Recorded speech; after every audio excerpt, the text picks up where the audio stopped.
ಪ್ರೀತಿಯುಳ್ಳಂತ ದೇವರ ಮಕ್ಕಳೇ, ಎಲ್ಲರಿಗೆ ಸರಿಯಾಗಿ ಕೇಳಿಸ್ತಾ ಇದೆಯೇನಾ? ಕೇಳಿಸ್ತದೆಯಪ್ಪ. ಯಾಕಂದ್ರೆ ಇಷ್ಟೊತ್ತನ ಹಾಡು ಚೆನ್ನಾಗಿ ಕೇಳಲಿಲ್ಲ, ಕೇಳಿಸೇ ಇಲ್ಲ ಹಾಡು. ದಾವೀದನವರು ಹಾಡಿರತಕ್ಕಂತ ಹಾಡು ಸ್ವಲ್ಪ ಸ್ವಲ್ಪ ಮಟ್ಟಿಗೆ ಕೇಳಿಸಿದೆ. ಅದಕ್ಕೆ ನನ್ನ ಮಾತು ಎಲ್ಲರಿಗೂ ಕೇಳಿಸ್ತದಲ್ಲ? ಕೇಳಿಸ್ತದಪ್ಪ, ಕೇಳಿಸ್ತದೆ. ಫೋನ್ಗಳು ಹತ್ರ ಇಟ್ಕೊಳ್ರಿ, ಬೈಬಲ್ ನೋಟ್ಬುಕ್ ಪಕ್ಕದಲ್ಲಿ ಇಟ್ಕೊಳ್ರಿ. ಯಾರು ಮಧ್ಯದಲ್ಲಿ ಅಡ್ಡ ಬರಬೇಡ್ರಿ, ಮ್ಯೂಟ್ ಮಾಡ್ಕೊಳ್ಳಿ. ದಯಮಾಡಿ ನಾನು ಯಾವಾಗ ಮಾತಾಡಂತೀನೋ ಅವಾಗ ಮಾತಾಡುವುದಕ್ಕೆ ಪ್ರಯತ್ನ ಮಾಡಿ, ಇಲ್ಲಾಂದ್ರೆ ನನಗೆ ಬಹಳ ಬೇಜಾರಾಗುತ್ತ. ವಾಕ್ಯ ಕೇಳ್ತಾ ಇಲ್ಲೇನೋ ಯಾರು ಅಂತೇಳಿ ನಾನು ಮತ್ತೆ ಕಟ್ ಮಾಡ್ಬೇಕಾಗತ್ತ. ನನಗೆ ಪ್ರತ್ಯುತ್ತರ ಕೊಟ್ರೆ ಚಂದ ಇರ್ತದ. ಓಕೆನಾ? ಓಕೆ ಅಪ್ಪ. ಯಾರು ಏನೋ ಮಾತಾಡ್ತಾ ಇದ್ದಾರೆ, ಏನ್ ಮಾತಾಡಿದ್ರಿ? ಇವಾಗೆ ಮಾತಾಡಿ. ಓಕೆ ಪ್ರಿಯರೇ, ನಿನ್ನೆ ದಿನದಲ್ಲಿ ನಾವು ಒಳ್ಳೆ ಸಂದೇಶವನ್ನು ಕೇಳಿದಿರಂತ ನಾನು ನಂಬ್ತಾ ಇದ್ದೀನಿ. ಬೈಬಲ್ ಮುಂದೆ ಕೈಗಳನ್ನು ಜೋಡಿಸಿ ಸೈನ್ಸ್ ಪ್ರಪಂಚದಲ್ಲಿ ಅವರಿಗೆ ತಿಳಿಯದ ರಹಸ್ಯಗಳನ್ನು ಬೈಬಲ್ ಎಷ್ಟು ಅದ್ಭುತವಾಗಿ ಹೇಳಿದೆ ಅಂತಕ್ಕಂಥ ವಿಷಯ ನಾವು ತಿಳ್ಕೊಂಡಿದ್ದೀವಿ ಪ್ರಿಯರೇ. ನೀರಿಗೆ ಜ್ಞಾಪಕ ಶಕ್ತಿ ಅಥವಾ ಪದಾರ್ಥಕ್ಕೆ ಜ್ಞಾಪಕ ಶಕ್ತಿ ಇದೆಯಾ ಅಂತಕ್ಕಂಥದ್ದನ್ನು ನಾವು ಅದ್ಭುತವಾದಂತ ವಿಷಯನ ಕೇಳಿದೀವಿ. ದಿನಾಲು ಕೂಡ ಒಂದು ನೂತನವಾದಂತ ಸಂದೇಶಗಳನ್ನು ನಾವು ಕೇಳ್ತಾ ಇದೀವಿ ಪ್ರಿಯರೇ. ಮತ್ತೆ ಕೇಳಿರ್ತಕ್ಕಂಥ ನೀವೆಲ್ಲರೂ ಕೂಡ ವಾಕ್ಯದಲ್ಲಿ ಸ್ಥಿರವಾಗಿ ನಿಲ್ತಿರಂತ ನಾನು ನಂಬ್ತಾ ಇದ್ದೀನಿ. ವಾಕ್ಯವನ್ನು ಸರಿಯಾದ ರೀತಿಯಲ್ಲಿ ಪರಿಶೀಲನೆ ಮಾಡಿ, ಪರಿಶೋಧನೆ ಮಾಡಿ ತಿಳ್ಕೊಳ್ಳ್ರಿ. ನಾನು ಹೇಳುವಂತ ಅಂಶದಲ್ಲಿ ನಿಮಗೇನಾದ್ರೂ ಡೌಟ್ ಬಂದರೆ ಬರ್ದಿಟ್ಕೊಳ್ಳಿ. ಕಾರ್ಯಕ್ರಮ ಮುಗಿಯೋ ಮುನ್ನ ಅಂದ್ರೆ ಆ ಸಬ್ಜೆಕ್ಟ್ ಆದ ನಂತರ, ಪ್ರಾರ್ಥನೆ ಮಾಡಿದ ನಂತರ ನಮಗೇನಾದ್ರೂ ಹೇಳಿದರಲ್ಲಿ ಸಂಶಯಗಳು, ಡೌಟ್ ಏನಾದ್ರು ಬಂದ್ರೆ ಧಾರಾಳವಾಗಿ ಕೇಳ್ಬೋದಂತ ನಾನು ಹೇಳ್ತಾ ಇದ್ದೀನಿ. ಅದಕ್ಕೆ ಬೈಬಲ್ ಮುಖಾಂತರ ಉತ್ತರ ಕೊಡಲಾಗುವುದು. ದಯಮಾಡಿ ನಿಮ್ಮ ದೃಷ್ಟಿಯಲ್ಲಿ ಇದನ್ನು ಇಟ್ಟುಕೊಂಡು ಆಲೋಚನೆ ಮಾಡಿಕೊಂಡು ಬೈಬಲ್ ಅನ್ನು ಪರಿಶೀಲನೆ ಮಾಡಿ. ಓಕೆ ಪ್ರಿಯರೇ, ಇವತ್ತು ಮತ್ತೊಂದು ವಿಷಯ ನಿಮಗೆ ಹೇಳಲಿಕ್ಕೆ ನಾನು ಇಷ್ಟಪಡ್ತಾ ಇದ್ದೀನಿ.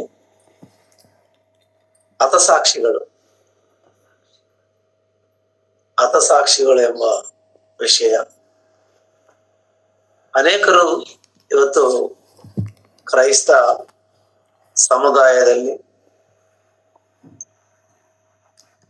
ಹತಸಾಕ್ಷಿಗಳ ಚರಿತ್ರೆ ತಿಳಿಯದೆ, ಹತಸಾಕ್ಷಿಗಳಂದ್ರೆ ಏನಂತಕ್ಕಂಥದ್ದು ತಿಳ್ಕೊಂಡು ಭಕ್ತಿಯಲ್ಲಿ ನಡೆಯುವುದಕ್ಕೆ ನಾವು ಪ್ರಯತ್ನಿಸೋಣ. ಕ್ರೈಸ್ತರಿಗೆ ಸಾವಂದ್ರನೇ ಭಯ. ಕೆಲವರಿಗೆ, ಎಲ್ಲರಿಗೆಲ್ಲ, ಕೆಲವರಿಗೆ ಮರಣ ಅಂದ್ರನೇ ಭಯ. ಮರಣ ಯಾವಾಗ ಬರ್ತದೋ ಅಂತ ಗೊತ್ತಿಲ್ದ್ರು ಕೂಡ ಮರಣ ಬಂದ್ರೆ ನನ್ನ ಗತಿ ಏನು ಅನ್ನಂತ ಆಲೋಚನೆ ಕೆಲವರಿಗಿದೆ.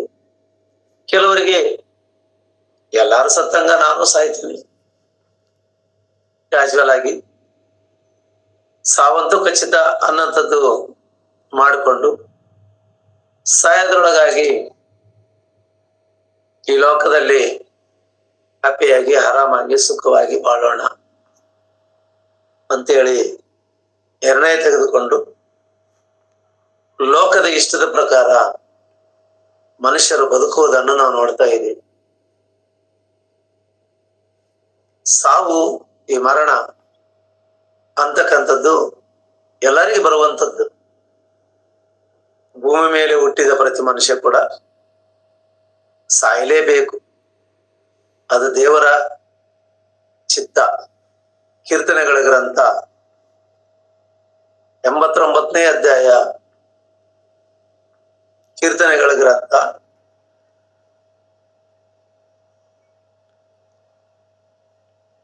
89ನೇ ಅಧ್ಯಾಯ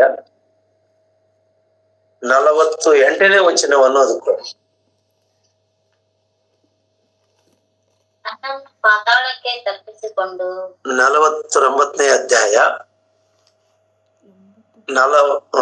89ನೇ ಅಧ್ಯಾಯ 48ನೇ ವಚನ. ತನ್ನನ್ನು ಪಾತಾಳಕ್ಕೆ ತಪ್ಪಿಸಿಕೊಂಡು ಮರಣ ಹೊಂದದೆ ಚಿರಂಜೀವಿಯಾಗಿರುವ ಮನುಷ್ಯನು ಯಾವನಿದ್ದಾನೆ ಎಂಬುದಾಗಿ. ಈ ಮಾತಿನ ಅರ್ಥ ಏನಂತಂದ್ರೆ, ಹುಟ್ಟಿದ ಮನುಷ್ಯ ಸಾಯಲೇಬೇಕು. ಸಾವು ಹೇಗೆ ಬರ್ಬೇಕಂತ ಇಷ್ಟಪಡ್ತಾ ಇದ್ದಾರೆ ಮನುಷ್ಯರು. ಸಾವು ಮರಣ ಹೇಗೆ ಬರ್ಬೇಕು, ಹೆಂಗ್ ಸಾಯ್ಬೇಕು. ಕೆಲವರು ಅಂತಾರೆ ಕೈಕಾಲು ಗಟ್ಟಿದ್ದಾಗಲೇ ಸಾಯ್ಬೇಕು, ಪೂರ್ತಿ ಮುದುಕರಾದಾಗ ಸಾಯ್ಬಾರ್ದು ಅಂತ ಕೆಲವರು ಅನ್ಕೊಂತಾರೆ. ಯಾಕಂದ್ರೆ ಭಯಂಕರವಾದ ಯಾತನದಿಂದ ಮನುಷ್ಯ ಸಾಯಬಾರದು. ಸುಖಕರವಾಗಿ ಮರಣ, ಹಾರ್ಟ್ ಅಟ್ಯಾಕ್ ಬಂದು ಆಕಸ್ಮಿಕವಾಗಿ ಇನ್ನೂ ಎಲ್ಲ ಚಂದ ಇದ್ದಾಗನೇ ಸಡನ್ ಆಗಿ ಸತ್ರೆ ಯಾವ ತೊಂದರೆ ಇರಲ್ಲ ಅಂತೇಳಿ ನಾರ್ಮಲ್ ಆಗಿ ಮರಣ ಅಂತಕ್ಕಂಥದ್ದು ಅನುಭವಿಸ್ಬೇಕೆಂಬುದು ಎಲ್ಲರಿಗೂ ಇಷ್ಟ. ಸಾವು ಅಂದ್ರೆ ಭಯಪಡುವಂತ ಮನುಷ್ಯರು. ಸಾವು ಜನರಲ್ ಆಗಿ ಮಾಮೂಲಾಗಿ ಎಲ್ಲರೂ ಸಾಯುವ ರೀತಿಯಲ್ಲಿ ಸತ್ರೆ ಚೆನ್ನಾಗಿರುತ್ತೆ. ಅದೇ ಅಲ್ವಾ ಎಲ್ಲರೂ ಬಯಸೋದು ಅದೇ. ಪ್ರತಿಯೊಬ್ಬರು ಕೂಡ ಆಲೋಚನೆ ಮಾಡೋದು ಅದೇ. ಸಾವು ಭಯಂಕರವಾಗಿ ಬರಬಾರ್ದು, ರೋಗ ಬಂದು ಸಾಯಬಾರ್ದು, ಕೈಕಾಲು ಬಿದ್ದು ಸತ್ತು ಹೋಗಬಾರ್ದು. ಇನ್ನು ಅನೇಕ ರೀತಿಯಲ್ಲಿ ಆಲೋಚನೆ ಮಾಡ್ತಾರೆ ಮನುಷ್ಯರು.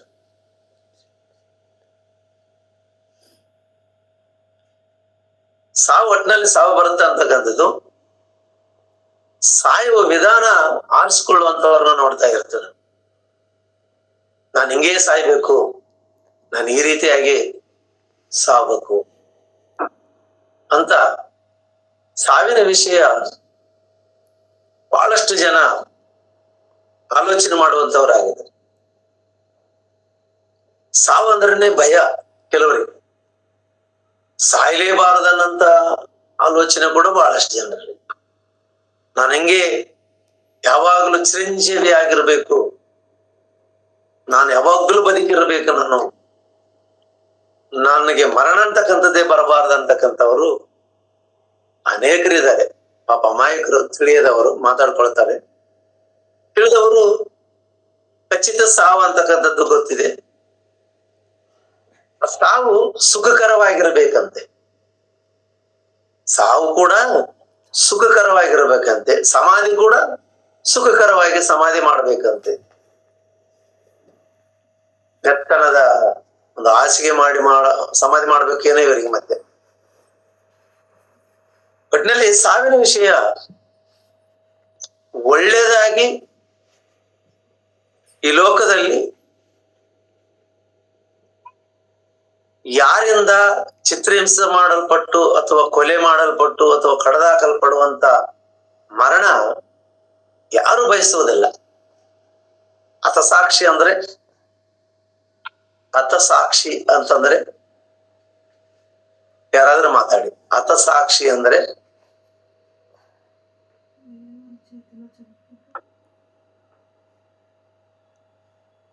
ಯಾರಾದ್ರೂ ಮಾತಾಡಿ.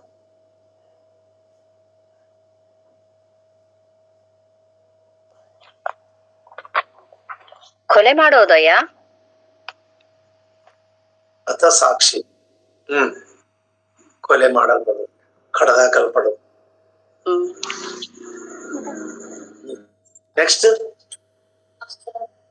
ಯಾರಿದಾರ?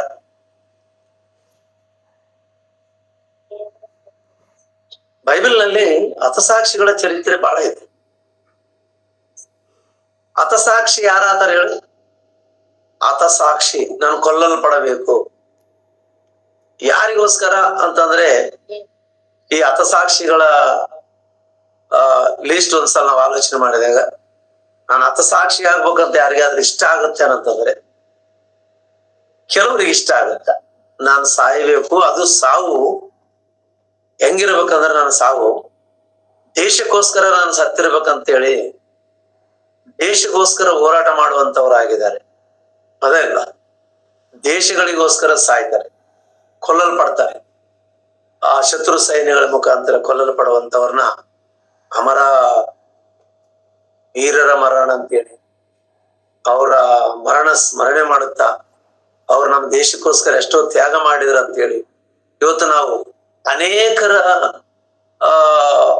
ಅನೇಕರ ಹೆಸರುಗಳನ್ನು ಸ್ಮರಣೆ ಮಾಡ್ಕೊಳ್ತೀವಿ.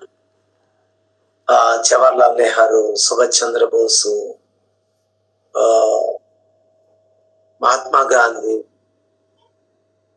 ವಿವೇಕಾನಂದ ಸ್ವಾಮಿ, ನಮ್ಮ ದೇಶಕ್ಕಾಗಿ ಹೋರಾಟ ಮಾಡಿರ್ತಕ್ಕಂಥ ಲಾಲ್ ಬಹದ್ದೂರ್ ಶಾಸ್ತ್ರಿ, ಇನ್ನು ಕಿತ್ತೂರು ಚೆನ್ನಮ್ಮ, ಒನಕೆ ಓಬವ್ವ, ಝಾನ್ಸಿ ಬಾಯಿ ರಾಣಿ, ದೇಶಕ್ಕಾಗಿ ಹೋರಾಟ ಮಾಡಿ ಕೊಲ್ಲಲ್ಪಟ್ಟಿರ್ತಕ್ಕಂಥವ್ರು ಇವರೆಲ್ಲ. ದೇಶ ಸೇವೆಯೇ ದೇವರ ಸೇವೆ ಅಂತ ಹೇಳಿ ತಿಳ್ಕೊಂಡು ದೇಶಕ್ಕೋಸ್ಕರ ಪ್ರಾಣಗಳನ್ನು ಕೊಟ್ಟವರನ್ನು ನಾವು ನೆನಪಿಗೆ ತಂದುಕೊಳ್ತಾ ಇರ್ತೇವೆ. ಅದೇ ಇಲ್ವಾ, ಇವರೆಲ್ಲರೂ ವೀರ ಮರಣ ಅಂತ ಇವ್ರ ಮರಣ ಹೆಂಗಂದ್ರೆ ವೀರ ಮರಣ. ವೀರರು ಯುದ್ಧ ಮಾಡಿ ಸತ್ತರು, ಹೋರಾಟ ಮಾಡಿ ಸತ್ತರು, ಸತ್ಯಾಗ್ರಹ ಮಾಡಿ ಸತ್ತರು, ದೇಶಕ್ಕಾಗಿ ಸತ್ತರು, ಸಮಾಜ ಉದ್ಧಾರಕ್ಕಾಗಿ ಸತ್ತರು. ಇನ್ನು ಅನೇಕ ವಿಧದಲ್ಲಿ ಸತ್ತಿರುವವರನ್ನು ನಾವು ಸಮಾಜದಲ್ಲಿ ನೋಡ್ತಾ ಇರ್ತೀವಿ. ಎರಡನೇದು ದೇವರಿಗೋಸ್ಕರ ಸಾಯುವಂತವ್ರು. ದೇವರಿಗೋಸ್ಕರ ಸಾಯುವಂತವ್ರು ಅದು ಬೈಬಲ್ನಲ್ಲಿ ಇರ್ತಕ್ಕಂಥ ಭಕ್ತಾದಿಗಳ ಚರಿತ್ರೆ ನೋಡಿದಾಗ ಅನೇಕರು ಕೂಡ ದೇವರ ಸೇವೆ ನಿಮಿತ್ತವಾಗಿ, ದೇವರ ಸ್ವಾರ್ಥ ನಿಮಿತ್ತವಾಗಿ ದೇವರನ್ನು ಕೊಟ್ಟು ಜೀವಿತಗಳನ್ನು ಕೊಟ್ಟಂತ ದೇವರಿಗೋಸ್ಕರ ಸಾಯುವುದು ಶ್ರೇಷ್ಠ ಅಂತ ಆಲೋಚನೆ ಮಾಡಿದ್ರೆ ದೇವರಿಗೋಸ್ಕರ ಸಾಯುವುದೇ ಶ್ರೇಷ್ಠ. ಈ ನೆಲ ಒಂದಿನ ಇಲ್ದಂಗ ಆಗುತ್ತ. ನಮ್ಮ ದೇಶಕ್ಕ, ನಮ್ಮ ರಾಷ್ಟ್ರಕ್ಕ, ನಮ್ಮ ನಾಡಿಗೆ ನಾವು ಪ್ರಾಣ ಕೊಡುವುದರಿಂದ ಪ್ರಯೋಜನ ಏನೂ ಇಲ್ಲ. ಇವತ್ತು ಹೋರಾಟ ಮಾಡ್ತೀವಿ, ಇನ್ನೊಬ್ಬರ ಕೈಯಿಂದ ನಮ್ಮ ದೇಶ ನಾವು ಕಾಪಾಡ್ಕೊಳ್ತೀವಿ. ನಮಗಿಂತ ಬಲವಾದ ದೇಶಗಳು ಯುದ್ಧ ಮಾಡಕ್ ಬಂದ್ರೆ ಅವರಿಂದ ಸೋಲ್ತೀವಿ, ಅವರು ಸ್ವಾಧೀನ ಆಗುತ್ತೀವಿ, ಎಷ್ಟೋ ಮಂದಿ ಸಾಯ್ತಾರ. ಅದರಿಂದ ಏನು ಪ್ರಯೋಜನ ಕಂಡಿಲ್ಲ ಇದುವರೆಗೆ. ದೇವರಿಗೋಸ್ಕರ ಸಾವು ಅಂತಕ್ಕಂಥದ್ದು ಶ್ರೇಷ್ಠವಾದಂತ ಮರಣ. ಯಾಕೆ ಶ್ರೇಷ್ಠವಾದಂತ ಮರಣ ಅಂತೇನಂದ್ರೆ, ಜನ್ಮ ಕೊಟ್ಟಿದ್ದು ದೇವರು, ಜೀವಿತ ಕೊಟ್ಟಿದ್ದು ದೇವರು, ಸಮಸ್ತವನ್ನು ಒದಗಿಸಿಕೊಟ್ಟಿದ್ದು ದೇವರು. ಸಮಸ್ತವನ್ನು ಕೊಟ್ಟಾತನು ನಿನ್ನ ಮರಣ, ನಿನ್ನ ತ್ಯಾಗ, ನಿನ್ನ ಜೀವಿತ ಸಮರ್ಪಣೆ ಅಂತಕ್ಕಂಥದ್ದು ಯಾರಿಗಂದ್ರೆ ಅದು ನನಗೆ ಆಗಿರಬೇಕು ಅಂತ ದೇವರು ಹೇಳಿದ. ನಿನ್ನ ತನು ಮನೋ ಧನು, ಅರ್ಥ ಆಯ್ತಾ? ನಿನ್ನ ತನು ಅಂದ್ರೆ ಶರೀರ, ಮನು ಅಂದ್ರೆ ಆತ್ಮ, ಧನು ಅಂದ್ರೆ ನಿನ್ನ ಇರುವುದೆಲ್ಲ ಆಸ್ತಿ ಅಂತದ್ದು ಸರ್ವ. ಈ ಮೂರು ದೇವರ ಸೇವೆ ನಿಮಿತ್ತವಾಗಿ ದೇವರಿಗೋಸ್ಕರ ಸಮರ್ಪಿಸುವಂತವ್ರು ಬೇಕಾಗಿದ್ದಾರೆ ದೇವರಿಗೆ. ಒಂದ್ಸಲ ನಾವು ರೋಮಪುರದವರಿಗೆ ಬರೆದಂತ ಪತ್ರಿಕೆ 12ನೇ ಅಧ್ಯಾಯ ಪ್ರಾರಂಭದನೇ ವಚನ. 12ನೇ ಅಧ್ಯಾಯ ಪ್ರಾರಂಭದನೇ ವಚನ. ಆದದರಿಂದ ಸಹೋದರರೇ, ದೇವರ ಕನಿಕರವನ್ನು ನಿಮ್ಮ ನೆನಪಿಗೆ ತಂದು ನಿಮ್ಮನ್ನು ಬೇಡಿಕೊಳ್ಳುವುದೇನೆಂದರೆ, ನೀವು ನಿಮ್ಮ ನೀವು ನಿಮ್ಮ ನಿಮ್ಮ ದೇಹಗಳನ್ನು ದೇವರಿಗೆ ಮೀಸಲಾಗಿಯೂ ಮೆಚ್ಚುಗೆಯಾಗಿಯೂ ಸಮರ್ಪಿಸಿದ್ದೀರಿ. ಯಜ್ಞವಾಗಿ ಸಜೀವ ಯಜ್ಞವಾಗಿ ಅಂತ ಹೇಳ್ತಾ ಇದ್ದಾನೆ ನೋಡ್ರಿ. ಸಜೀವ ಯಜ್ಞವಾಗಿ. ಸಜೀವ ಅಂದ್ರೆ ಬದುಕಿರುವಾಗಲೇ ಯಜ್ಞವಾಗಿ ಸಮರ್ಪಿಸಿಕೊಳ್ಳಬೇಕು. ಅಂದ್ರೆ ಬದುಕಿದರೆ ದೇವರಿಗೋಸ್ಕರ, ಸತ್ತರೆ ದೇವರಿಗೋಸ್ಕರ ನಂತ ರೀತಿಯಲ್ಲಿ ಬದುಕಬೇಕು.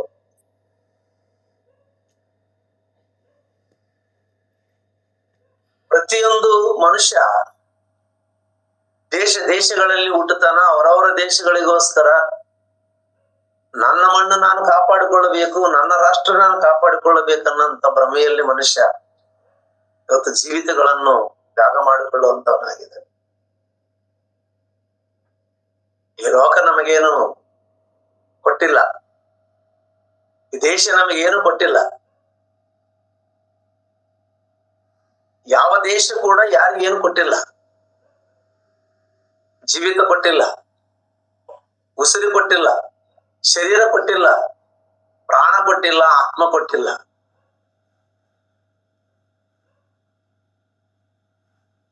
ಯಾವುದು ಕೊಡಲಾರ್ದ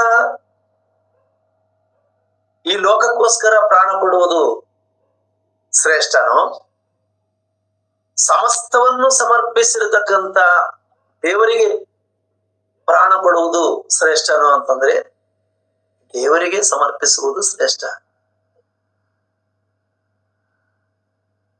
ಯಾಕಂದ್ರೆ ಕೊಟ್ಟಿದ್ದು ಆತನಿಗೆ ನಾವು ಸಮರ್ಪಿಸಿಕೊಳ್ಳಬೇಕಾಗಿದೆ. ಅದಕ್ಕಾಗಿ ಅನೇಕ ಭಕ್ತಾದಿಗಳು ಬೈಬಲ್ನಲ್ಲಿ ನಾವು ನೋಡೋಣ ಪ್ರಿಯರೇ, ಅನೇಕ ಭಕ್ತಾದಿಗಳು ಅವರ ಜೀವಿತಗಳನ್ನು ಯಾವುದಕ್ಕೋಸ್ಕರ ಕಳ್ಕೊಂಡಿದ್ದಾರೆ ಅಂತಕ್ಕಂಥದ್ದನ್ನು ಆಲೋಚನೆ ಮಾಡಬೇಕು. ಇವತ್ತು ನಾವು ಇದ್ದೀವಿ ಭೂಮಿ ಮೇಲೆ, ನಾವು ಬದುಕ್ತಾ ಇದ್ದೀವಿ. ಎಷ್ಟೋ ಜನ ಬದುಕ್ತಾ ಇದ್ದಾರೆ, ಕ್ರೈಸ್ತರಾಗಿದ್ದಾರೆ, ಲೋಕದಲ್ಲಿರ್ತಕ್ಕಂಥ ಜನರು ಇದ್ದಾರೆ. ಕ್ರೈಸ್ತರಾಗಿರ್ತಕ್ಕಂಥವರು ಯಾರಿಗೋಸ್ಕರ ಪ್ರಾಣ ಪಡ್ತಾ ಇದ್ದಾರೆ? ತಂದೆ ತಾಯಿಗಳಿಗೋಸ್ಕರ, ಹೆಂಡತಿ ಮಕ್ಕಳಿಗೋಸ್ಕರ, ತಮ್ಮ ಸ್ವಾರ್ಥಕ್ಕೋಸ್ಕರ, ಸಭೆಗೋಸ್ಕರ, ಕ್ರಿಸ್ತನಿಗೋಸ್ಕರ ಅಥವಾ ದೇಶಕ್ಕೋಸ್ಕರ ಯಾವುದಕ್ಕೋಸ್ಕರ ಪ್ರಾಣ ಪಡ್ತಾ ಇದ್ದಾರೆ ಅಂತ ಆಲೋಚನೆ ಮಾಡಿದರೆ ಕೇವಲವಾಗಿ ಸ್ವಾರ್ಥ ಚಿಂತಕರಾಗಿದ್ದಾರಂತ ಪ್ರಿಯರೇ. ಸ್ವಾರ್ಥ ಚಿಂತಕರು. ನಾನು, ನನ್ನ ಮನೆ, ನನ್ನ ಹೆಂಡತಿ, ನನ್ನ ಮಕ್ಕಳು, ನನ್ನ ಗಂಡ, ನನ್ನ ಸಂಸಾರ. ಇಡೀ ಜೀವದನೆ ಹುಟ್ಟಿದಂದಿನಿಂದ ಮೊದಲುಗೊಂಡು ಮರಣಿಸುವ ತನಕ ಕೇವಲ ತನ್ನ ಕುಟುಂಬಕ್ಕೋಸ್ಕರನೇ ಬದುಕುವುದು ನೋಡ್ತಾ ಇದ್ದೀವಿ ಪ್ರಿಯರೇ. ನಾವು ಕುಟುಂಬ ನಿನಗೆ ಏನ್ ಕೊಟ್ಟಿದೆ ಅಂತ ಆಲೋಚನೆ ಮಾಡಿದ್ರೆ, ಆಳವಾಗಿ ಆಲೋಚನೆ ಮಾಡಿದ್ರೆ ಏನೂ ಇಲ್ಲ. ಬದುಕಿರೋ ತನಕ ನಿನ್ನದು ತಿಂತಾರ, ನೀನ್ ಸತ್ತ ಮೇಲೆ ಮಣ್ಣಲ್ಲಿ ಇಡ್ತಾರ, ಆಟ ಪುಟ ಜೈ ಅಂತಾರ, ಸ್ವಲ್ಪ ದಿನ ಆಳ್ತಾರ, ಆಮೇಲೆ ಹೊಸ ಆಲೋಚನೆಗಳಿಂದ ಜೀವನ ಸಾಗಿಸ್ತಾರ. ಕುಟುಂಬ ಸದಸ್ಯರ ಲಿಸ್ಟ್ ಅಲ್ಲಿ ನೀನಿದ್ದು ಕುಟುಂಬಕ್ಕೋಸ್ಕರ ನೀನು ಪಡುವಂತ ಪ್ರಯಾಸ ದೇವರಿಗೆ ಇಷ್ಟವಾದಂತದ ಅಲ್ಲ ಅಂತ ಆಲೋಚನೆ ಮಾಡಿದ್ರೆ ಅಲ್ಲ ಅಂತ ಹೇಳಲಿಕ್ಕೆ ನಾನು ಇಷ್ಟಪಡ್ತೀನಿ. ಯಾಕಂದ್ರೆ ನೀನು ಬದುಕು ಕೊಟ್ಟಿದ್ದು ದೇವರು, ಬದುಕಿಸಿರುವುದು ದೇವರು. ಅದನ್ನೇ ದೃಷ್ಟಿಯಲ್ಲಿ ಇಟ್ಕೊಂಡು ನೀನ್ ಜೀವನ ಮಾಡು. ಈ ಲೋಕ ನಿನಗೆ ಕೇವಲ ಶೂನ್ಯವಾಗಿ ಕಾಣುತ್ತದೆ. ನಾನು, ನಂದು, ನನ್ನವರು ಅಂತಕ್ಕಂಥದ್ದು ಯಾವುದು ಕಾಣಲ್ಲ. ಭ್ರಮೆ ಅಷ್ಟೇ. ನಂದು, ನನ್ನವರು ಅಂತೀವಿ, ಆದ್ರೆ ಅದು ಅಶಾಶ್ವತ, ಶಾಶ್ವತವಾದದ್ದಲ್ಲ. ಶಾಶ್ವತವಾಗಿರ್ತಕ್ಕಂಥವನು ದೇವರು, ಶಾಶ್ವತವಾದ ಲೋಕಕ್ಕೆ ಸೇರಿಸಿಕೊಳ್ಳುವನು ದೇವರು. ಅದಕ್ಕಾಗಿ ಅನೇಕ ಭಕ್ತಾದಿಗಳ ಚರಿತ್ರೆಗಳನ್ನು ನಾವು ಓದಿಕೊಂಡು ನಮ್ಮ ಭಕ್ತಿಯ ಜೀವನವನ್ನು ವೃದ್ಧಿ ಮಾಡಿಕೊಳ್ಳಬೇಕಾಗಿದೆ. ನಮ್ಮ ಭಕ್ತಿಯ ಜೀವನ ವೃದ್ಧಿ ಮಾಡಿಕೊಳ್ಳಬೇಕು, ಬಲಪಡಿಸಿಕೊಳ್ಳಬೇಕು. ನಾನು ಹೇಗೆ ಬದುಕಬೇಕು, ಹೆಂಗ್ ಬದುಕಬೇಕಂತ ಆಲೋಚನೆ ಬೇಕಾಗಿದೆ ನಮಗೆ, ಅದೇ ಇಲ್ವಾ? ಅದಕ್ಕಾಗಿ ಭಕ್ತನಾಗಿರ್ತಕ್ಕಂಥ ಪೌಲನು ಫಿಲಿಪ್ಪಿದವರಿಗೆ ಬರೆದಂತ ಪತ್ರಿಕೆ 1ನೇ ಅಧ್ಯಾಯ 21ನೇ ವಚನವನ್ನು ನಾವು ನೋಡುವಾಗ ವಿಶೇಷವಾದಂತಹ ಮಾತು, ಪ್ರಪಂಚದಲ್ಲಿ ಯಾರು ಆಡ್ಲಾರ್ದಂತ ಮಾತು, ಆತನು ನುಡಿದಂತ ಮಾತನ್ನು ನಾವು ಕೇಳ್ತಾ ಇರ್ತೀವಿ ಪ್ರಿಯರೇ. ನನಗಂತೂ ಬದುಕುವುದಂದರೆ ಕ್ರಿಸ್ತನೇ, ಸಾಯುವುದು ಲಾಭವೇ. ಶರೀರದಲ್ಲಿ ಬದುಕುವುದಂತೂ ಕ್ರಿಸ್ತನೇ, ಸಾಯುವುದಂತೂ ಲಾಭವೇ. ಸಾವು ಲಾಭಕರವಾಗಿರ್ಬೇಕಂತ ಪ್ರಿಯರೇ. ನಾನು ಹುಟ್ಟಿದ್ದೀನಿ, ಬೆಳೆದಿದ್ದೀನಿ, ಬದುಕಿದ್ದೀನಿ, ಸತ್ತಿನಿ. ಹುಟ್ಟಿದ್ದು ಯಾಕೆ, ಬೆಳೆದಿದ್ದು ಯಾರಿಗೋಸ್ಕರ, ಬದುಕಿದ್ದು ಯಾರಿಗೋಸ್ಕರ, ಸತ್ತಿದ್ದು ಯಾರಿಗೋಸ್ಕರ ಅಂತಂದ್ರೆ ಯಾರಿಗೂ ಇಲ್ಲ. ನನಗೋಸ್ಕರ ಬೆಳೆದೆ, ನನಗೋಸ್ಕರ ಬದುಕಿದೆ, ನನಗೋಸ್ಕರ ಸತ್ಯ. ಇದನ್ನ ಹತಸಾಕ್ಷಿ ಅನ್ನಲ್ಲ, ಇದನ್ನ ಹತಸಾಕ್ಷಿ ಅನ್ನಲ್ಲ. ಮತ್ತ ಹತಸಾಕ್ಷಿ ಅಂದ್ರೆ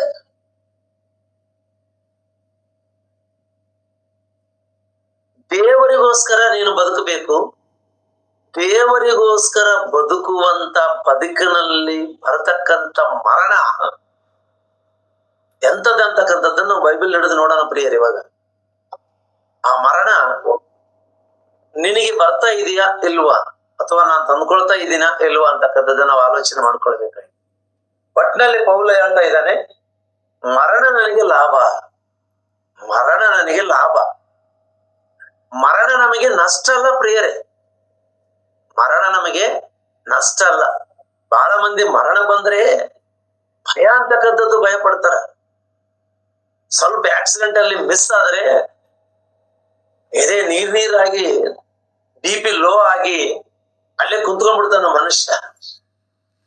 ಬಾ ಜಸ್ಟ್ ಮಿಸ್ ಆಯ್ತು, ನಾನು ಸಾಯ್ತಿದ್ದೆ, ನಾನು ಬದುಕಿದೆ ಅನ್ನೋಂಥದ್ದು ನಾವು ನೋಡ್ತಾ ಇರ್ತೀವಿ ಪ್ರಿಯ. ಈ ಮರಣ ಲಾಭ ಅನ್ನಂತ ಆಲೋಚನೆಯಿಂದ ಬದುಕಬೇಕಾಗಿದೆ. ಈ 3 ದಿನ ಸಂತೆ, ಈ ಬದುಕು ಬಾಳಿನ ಡಂಬ, ಈ ಲೋಕದಲ್ಲಿ ಈ ಬದುಕೇನಿದೆ ನೋಡು, ಈ ಬದುಕನ್ನ ಅಶಾಶ್ವತವಾಗಿರುವುದರಿಂದ ಈ ಬದುಕನ್ನ ಮುಗಿಸಿಕೊಂಡು ಹೋಗುವಂಥದ್ದು, ಇನ್ನೊಂದು ಲೋಕಕ್ಕೆ ಹೋಗುವಂಥದ್ದೇ ಆ ಪ್ರಯಾಣದ ಹೆಸರೇ ಮರಣ. ಆ ಪ್ರಯಾಣದ ಹೆಸರೇ ಮರಣ. ನಾವು ಪ್ರಯಾಣ ಅಂತೀವಿ. ಇಲ್ಲಿಂದ ಬೆಂಗಳೂರಿಗೆ ಹೋಗ್ಬೇಕಂದ್ರೂ, ಬೆಂಗಳೂರಿಂದ ಮಂಗಳೂರಿಗೆ ಹೋಗ್ಬೇಕಂದ್ರೂ, ಇಲ್ಲಿಂದ ಡೆಲ್ಲಿಗೆ ಹೋಗ್ಬೇಕಂದ್ರು, ಅಮೆರಿಕಗೆ ಹೋಗ್ಬೇಕಂದ್ರು, ಆಸ್ಟ್ರೇಲಿಯಾಗೆ ಹೋಗ್ಬೇಕಂದ್ರೆ ಇದನ್ನ ಏನಂತಾರ ಅಂದ್ರೆ ಪ್ರಯಾಣ, ಔಟ್ ಆಫ್ ಪ್ರಯಾಣ. ಇತರ ದೇಶಗಳಿಗೆ ಪ್ರಯಾಣ, ಇತರ ರಾಷ್ಟ್ರಗಳಿಗೆ ಪ್ರಯಾಣ, ಇತರ ಊರುಗಳಿಗೆ ಪ್ರಯಾಣ. ಇದನ್ನ ಅದೇ ಮರಣ. ಮರಣ ಅಂತಕ್ಕಂಥದ್ದು ಪ್ರಯಾಣ. ಅದು ಇತರ ದೇಶಗಳಿಗೆ, ಇತರ ರಾಷ್ಟ್ರಗಳಿಗೆ, ಇತರ ಊರುಗಳಿಗೆ ಪ್ರಯಾಣ ಅಲ್ಲದು, ಇತರ ಲೋಕಗಳಿಗೆ ಪ್ರಯಾಣ. ಇತರ ಲೋಕಗಳಿಗೆ ಪ್ರಯಾಣ. ಅದು ಪರಲೋಕ ಆಗಿರ್ಬೋದು, ಪಾತಾಳ ಆಗಿರ್ಬೋದು. ಈ ಲೋಕ ಬಿಟ್ಟು ಇನ್ನೊಂದೆರಡು ಲೋಕ ಇದಾವ. ಆ 2 ಲೋಕಕ್ಕೆ ಪ್ರಯಾಣ ಅಂತಕ್ಕಂಥದ್ದನ್ನೇ ಮೃತ್ಯು ಅಥವಾ ಮರಣ, ಸಾವು. ನಾವು ಪ್ರಯಾಣ ಅಂತಾನೂ ಮಾತಾಡ್ಬೋದು. ಪರಲೋಕಕ್ಕೆ ನೀನು ಪ್ರಯಾಣ ಯಾವಾಗ ಅಂತ ಮಾತಾಡ್ಬೋದು, ಪಾತಾಳಕ್ಕೆ ನೀನು ಪ್ರಯಾಣ ಯಾವಾಗ ಅಂತ ಮಾತಾಡ್ಬೋದು. ಆ ಹೆಸರು ದೇವರನ್ನ ಒಂದು ಹೆಸರು ಕೊಟ್ಟಿದ್ದಾನೆ, ಏನಂದ್ರೆ ಮರಣ. ಅಂದ್ರೆ ಈ ದೇಹವನ್ನು ಬಿಟ್ಟು, ಈ ಲೋಕವನ್ನು ಬಿಟ್ಟು, ನಮ್ಮವರು ಅನ್ಕೊಂಡಂತ ಎಲ್ಲರನ್ನ ಬಿಟ್ಟು ನಾವು ಹೋಗ್ತಕ್ಕಂತ ಲೋಕಕ್ಕೆ, ಅದನ್ನೇ ಪ್ರಯಾಣ ಅಂತಕ್ಕಂಥದ್ದನ್ನು ಅಥವಾ ಮರಣ ಅಂತಕ್ಕಂಥದ್ದನ್ನು. ಆ ಮರಣ ಲಾಭ ಅಂತ ಹೇಳ್ತಾ ಇದ್ದಾನೆ ಪೌಲನು. ಆ ಮರಣ ನನಗೆ ಬಂದ್ರೆ ಲಾಭ. ಯಾಕೆ? ಈ ಲೋಕದಲ್ಲಿ ನಾನು ದೇವರಿಗೋಸ್ಕರ ಪ್ರಯಾಸ ಪಟ್ಟಿದ್ದೇನೆ, ಕಷ್ಟಪಟ್ಟಿದ್ದೇನೆ, ಶ್ರಮಗಳನ್ನು ಅನುಭವಿಸಿದ್ದೇನೆ, ಪೆಟ್ಟುಗಳನ್ನು ತಿಂದಿದ್ದೇನೆ, ಹೊಡೆತಗಳನ್ನು ತಿಂದಿದ್ದೇನೆ, ಒದಿಕೆ ತಿಂದಿದ್ದೇನೆ, ಕೊರಡಿಯೇಟು ತಿಂದಿದ್ದೇನೆ, ಚಡಿಯೇಟು ತಿಂದಿದ್ದೇನೆ, ಅವಮಾನಕ್ಕೆ ಗುರಿಯಾಗಿದ್ದೇನೆ, ಅನೇಕ ಚಿತ್ರಹಿಂಸೆಗಳಿಗೆ ಗುರಿ ಮಾಡಿಕೊಂಡಿದ್ದೇನೆ. ಸಾಕಪ್ಪ, ಸಾಕು, ಇನ್ನು ಮುಗಿತು ನಂದು ಜೀವನ. ಒಂದು ವೇಳೆ ಸಡನ್ ಆಗಿ ಮರಣ ಬಂದ್ರೆ ನಾನು ಬಹಳಷ್ಟು ಅದೃಷ್ಟವಂತ. ಯಾಕಂದ್ರೆ ನಾನು ವಿಶ್ರಾಂತಿಯೊಳಗೆ ಹೋಗತಕ್ಕಂತ ಲೋಕಕ್ಕೆ ನಾನು ಪ್ರಯಾಣ. ಅದಕ್ಕೆ ಮರಣ ಲಾಭ. ಆ ಲಾಭಕರವಾದ ಮರಣ ಹೆಂಗಿರ್ಬೇಕು ಅಂತಕ್ಕಂಥದ್ದನ್ನ ನಾವು ಆಲೋಚನೆ ಮಾಡ್ಬೇಕಾಗಿದೆ. ಈಗ ಸರ್ವಸಾಮಾನ್ಯವಾಗಿ ಲೋಕಕ್ಕೋಸ್ಕರ ಬದುಕಿ ಮರಣ ಅನಿಸಿದ್ರೆ ಆ ಮರಣ ಲಾಭನ ಅಂದ್ರೆ ಆ ಮರಣ ಲಾಭ ಅಲ್ಲ. ಲೋಕದಲ್ಲಿ ದೇವರನ್ನು ಮರೆತು ದೇವರ ಮುಂದರನೇ ಲೆಕ್ಕಿಲ್ದಂಗೆ ಬದುಕಿ 100 ವರ್ಷ ಆಯುಷ್ಕಾಲ ಕೊಟ್ಟರು ಕೂಡ ನೀನು ಕೇವಲ ಲೋಕ ಸಂಬಂಧವಾದಂತ ಆಲೋಚನೆಗಳಿಂದ ಬದುಕಿ ಸುಖಕರವಾದ ಮರಣ ನೀನು ಅನ್ಕೊಂಡಂಗೆ ಸುಖಕರವಾಗಿ ಮರಣ ಬಂದು ಸತ್ತು ಹೋದರೆ ಆ ಮರಣ ನಿನಗೆ ಲಾಭನ ಅಂತಂದ್ರೆ ಆ ಮರಣ ನಿನಗೆ ಲಾಭ ಇಲ್ಲ. ಆ ಮರಣ ನಿನಗೆ ಲಾಭ ಇಲ್ಲ. ಆ ಮರಣ ನಿನಗೆ ನಷ್ಟ. ಮತ್ತೆ ಪೌಲು ಮಾತಾಡುವ ಮರಣ ಅದು ಲಾಭ. ಆತನು ಬದುಕಿರುವ ವಿಧಾನ ಬೇರೆ, ಇವತ್ತು ನಾವು ಬದುಕುವಂತ ವಿಧಾನ ಬೇರೆ. ನಮಗೂ ಮರಣ ಬರುತ್ತೆ. ನಮ್ಮ ಮರಣ ಲಾಭಕರವಾಗಿದೆನಾ ನಷ್ಟಕರವಾಗಿದೆನಾ ಅಂತಕ್ಕಂಥದ್ದನ್ನು ಆಲೋಚನೆ ಮಾಡಿಕೊಳ್ಳಬೇಕಾಗಿದೆ. ನಮ್ಮ ಮರಣ ಲಾಭಕರವಾಗಿದೆನಾ ನಷ್ಟಕರವಾಗಿದೆನಾ, ಯಾವ ರೀತಿ ನಾವು ಬದುಕ್ತಾ ಇದ್ದೀವಿ. ಒಂದು ವೇಳೆ ಸಡನ್ ಆಗಿ ನಮಗೆ ಮರಣ ಬಂದರೆ, ಸಾವು ಬಂದರೆ, ನನ್ನ ಮರಣ ನನಗೆ ನಷ್ಟ ತಂದಿಡುವಂತದ್ದಾಗಿದೆ, ಲಾಭ ತಂದಿಡುವಂತದ್ದಾಗಿದೆ. ಲೋಕಕ್ಕೋಸ್ಕರ ಬದುಕಿ ಸತ್ರೆ ನಿನಗೆ ಪಾತಾಳ ಇದೆ, ದೇವರಿಗೋಸ್ಕರ ಬದುಕಿ ಸತ್ರೆ ಪರಲೋಕ ಇದೆ. ನಿಜವಾಗ್ಲೂ ದೇವರಿಗೋಸ್ಕರ ಜೀವಿಸಿ ನೀನು ಸತ್ರೆ ಅದು ವೀರ ಮರಣ ಅಂತ ಹೇಳ್ತೀನಿ ನಾನು. ಯಾರು ಕೂಡ ಹೋರಾಟ ಮಾಡಿದಪ್ಪ ನೀನಂದ್ರೆ ದುಷ್ಟನ ಸಂಗಡ ಹೋರಾಟ ಮಾಡಿದೆ. ನನ್ನ ಶರೀರದಲ್ಲಿ ಭೋಗೇಚ್ಛೆಗಳು ಕೂಡ ಸಂಗಡ ನಾನು ಹೋರಾಟ ಮಾಡಿದೆ. ನನ್ನ ಶರೀರ ಅಭಿಲಾಷೆಗಳ ಸಂಗಡ ನಾನು ಹೋರಾಟ ಮಾಡಿದೆ. ದುರಾತ್ಮನ ಶಕ್ತಿಯಿಂದ ನಾನು ಹೋರಾಟ ಮಾಡಿದೆ. ಹೋರಾಟ ಮಾಡಿ ಗೆದ್ದು ಸಾಧಿಸಿ ಮರಣವನ್ನು ಅನುಭವಿಸಿದ್ದೇನೆ.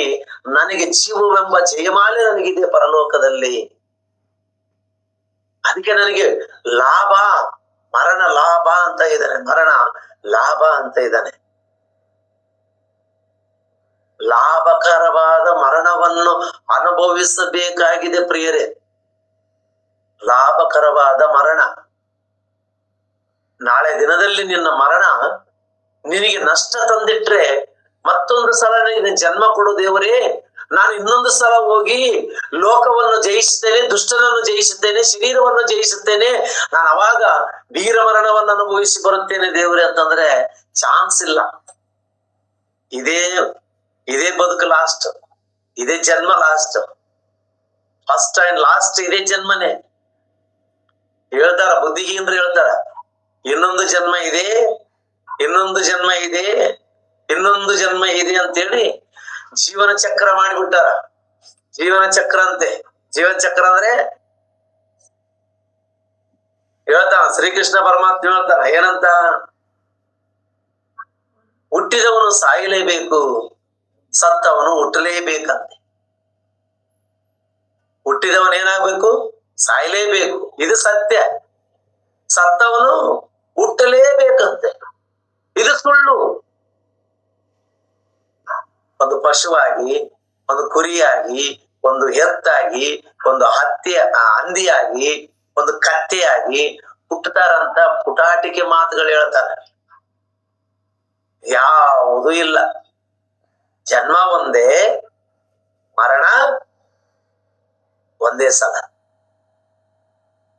ಮನುಷ್ಯ ಹುಟ್ಟಿದ್ದು ಒಂದೇ ಸಲ, ಸಾಯುವುದು ಕೂಡ, ಈ ಲೋಕ ಬಿಟ್ಟು ಹೋಗೋದು ಕೂಡ ಒಂದೇ ಸಲ.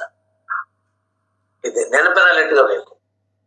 ನಾನು ಇನ್ನೂ ಅಂಶದೊಳಗೆ ಬಂದಿಲ್ಲ ಪ್ರಿಯರೇ. ಬಹುಶಃ 2 ಭಾಗ ಆಗ್ಬಹುದೇನು ಅನಿಸ್ತದೆ. ಈ ಸಾವು ವೀರ ಮರಣ ತಾವಾಗ್ಬೇಕು, ವೀರ ಮರಣ ಆಗ್ಬೇಕು. ನೀನು ಯಾರ ಸಂಗಡ ನೀನು ಹೋರಾಟ ಅಂದ್ರೆ ನಮ್ಮೆಲ್ಲರಿಗೂ ಗೊತ್ತು. ದುಷ್ಟನ ಸಂಗಡ ಹೋರಾಟ ನಿಂದು. ಈ ಶರೀರದಿಂದ ನಿನ್ನ ಆತ್ಮವನ್ನು ನೀನು ರಕ್ಷಿಸಿಕೊಳ್ಳಬೇಕಾಗಿದೆ. ಈ ಶರೀರದಿಂದ ನಿನ್ನ ಆತ್ಮವನ್ನು ರಕ್ಷಿಸಿಕೊಳ್ಳಬೇಕಾಗಿದೆ. ಈ ಶರೀರ ಏನ್ ಮಾಡ್ತದ? ಈ ಶರೀರ ಆತ್ಮವನ್ನು ದಿನದಿನಲೂ ಜಜ್ಜುವಂತದ್ದಾಗಿದೆ, ಆತ್ಮವನ್ನು ಕುಗ್ಗಿಸುವಂತದ್ದಾಗಿದೆ, ಆತ್ಮವನ್ನು ಸಾಯಿಸುವಂತದ್ದಾಗಿದೆ ಈ ಶರೀರ. ಒಂದ್ಸಲ ಆಲೋಚನೆ ಮಾಡೋಣ. ಬೈಬಲ್ನಲ್ಲಿ ಗಲಾತ್ಯದವರಿಗೆ ಬರೆದಂತ ಪತ್ರಿಕೆ, ಗಲಾತ್ಯದವರಿಗೆ ಬರೆದಂತ ಪತ್ರಿಕೆ 5ನೇ ಅಧ್ಯಾಯ 16ನೇ ವಚನ. 5ನೇ ಅಧ್ಯಾಯ 16ನೇ ವಚನ. ನಾನು ಹೇಳುವುದೇನೆಂದರೆ, ಗಲಾತ್ಯದವರಿಗೆ ಬರೆದಂತ ಪತ್ರಿಕೆ. ನಾನು ಹೇಳುವುದೇನೆಂದರೆ, ಪವಿತ್ರಾತ್ಮನನ್ನು ಅನುಸರಿಸಿ ನಡೆದುಕೊಳ್ಳಿರಿ, ಆಗ ನೀವು ಶರೀರ ಭಾವದ ಅಭಿಲಾಷೆಗಳು ಎಷ್ಟು ಮಾತ್ರಕ್ಕೂ ನೆರವೇರಿಸುವುದಿಲ್ಲ. ಯಾಕಂದ್ರೆ ಶರೀರ ಭಾವ ಅಭಿಲಾಷಿಸುವುದು ಆತ್ಮನಿಗೆ ವಿರುದ್ಧವಾಗಿದೆ, ಆತ್ಮನು ಅಭಿಲಾಷಿಸುವುದು ಶರೀರ ಭಾವಕ್ಕೆ ವಿರುದ್ಧವಾಗಿದೆ. ಹೋರಾಟ ದಿನಾಲು ಕೂಡ ಸಾವಿನಿಂದ ಹೋರಾಟ ಅಂತೀವಲ್ಲ, ಯಾವಾಗ ಸಾಯ್ತೀವೋ ಗೊತ್ತಿಲ್ಲ. ಆದ್ರೆ ಶರೀರ ಮಾತ್ರ ಸುಖಭೋಗಗಳನ್ನು ಅನುಭವಿಸ್ಬೇಕಂತೇಳಿ ಹೋರಾಟ ಮಾಡ್ತಾ ಇದೆ. ಆತ್ಮ ಹೇಗಾದ್ರೂ ಮಾಡಿ ನಾನು ಪರಲೋಕ ಸೇರಬೇಕಂತ ಹೋರಾಟ ಮಾಡ್ತದೆ. ಶರೀರಕ್ಕೆ ಸೋತು ಸತ್ರೆ ನರಕ ನಿನಗೆ, ಶರೀರವನ್ನು ಜಯಿಸಿ ಸತ್ರೆ ಲೋಕ ನಿನಗೆ. ತಿಳ್ಕೊಳ್ಬೇಕಾಗಿದೆ. ಅವಾಗ ಗೊತ್ತಾಗುತ್ತ ನಾನು ಯಾರಿಗೋಸ್ಕರ ಸಾಯ್ಬೇಕನ್ನಂತ ಆಲೋಚನೆ ಅವಾಗ ಬರ್ತದೆ ನಮಗ.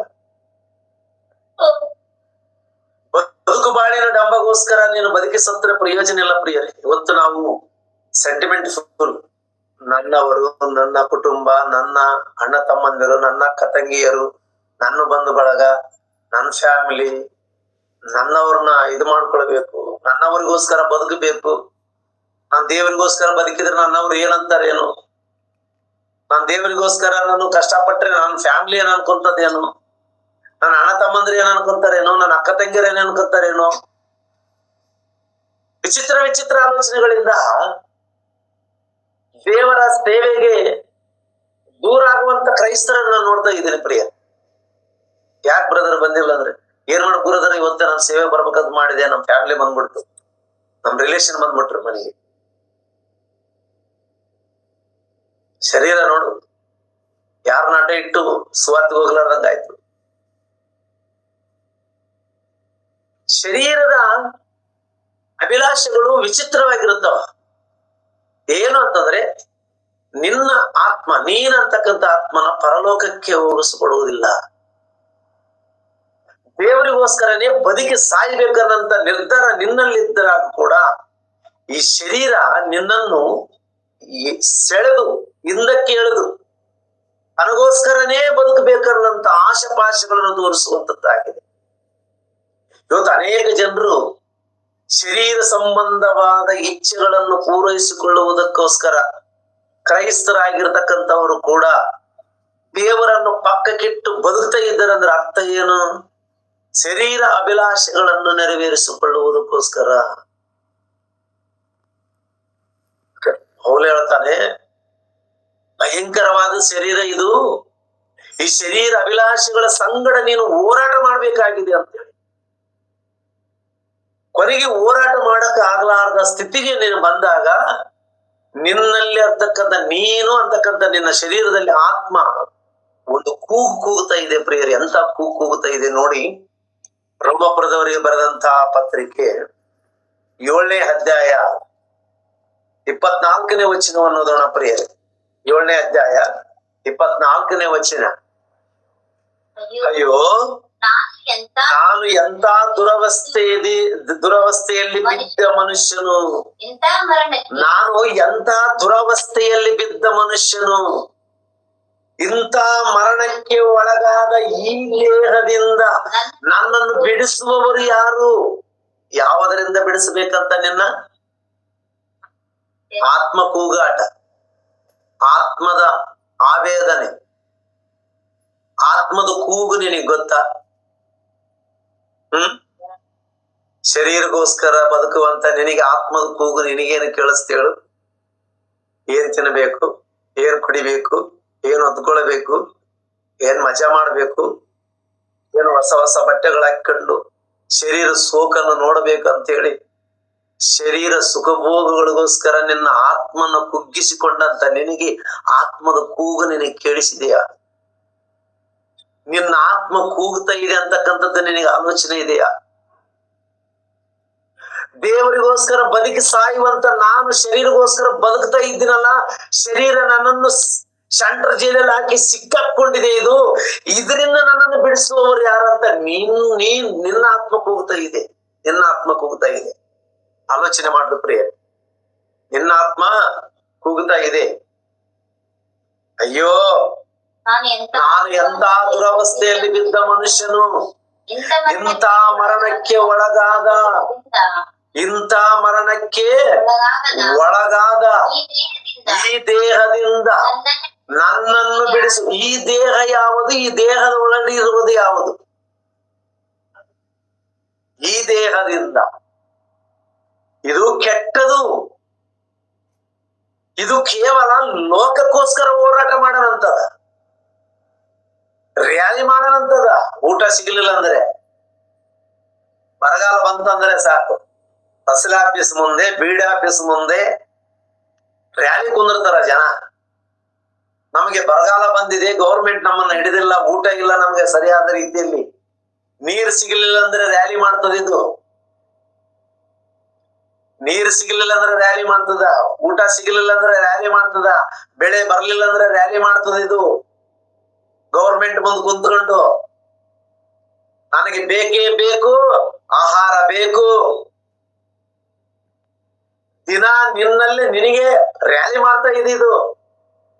ನನಗೆ ಬೇಕೇ ಬೇಕು, ಸುಖ ಬೇಕು.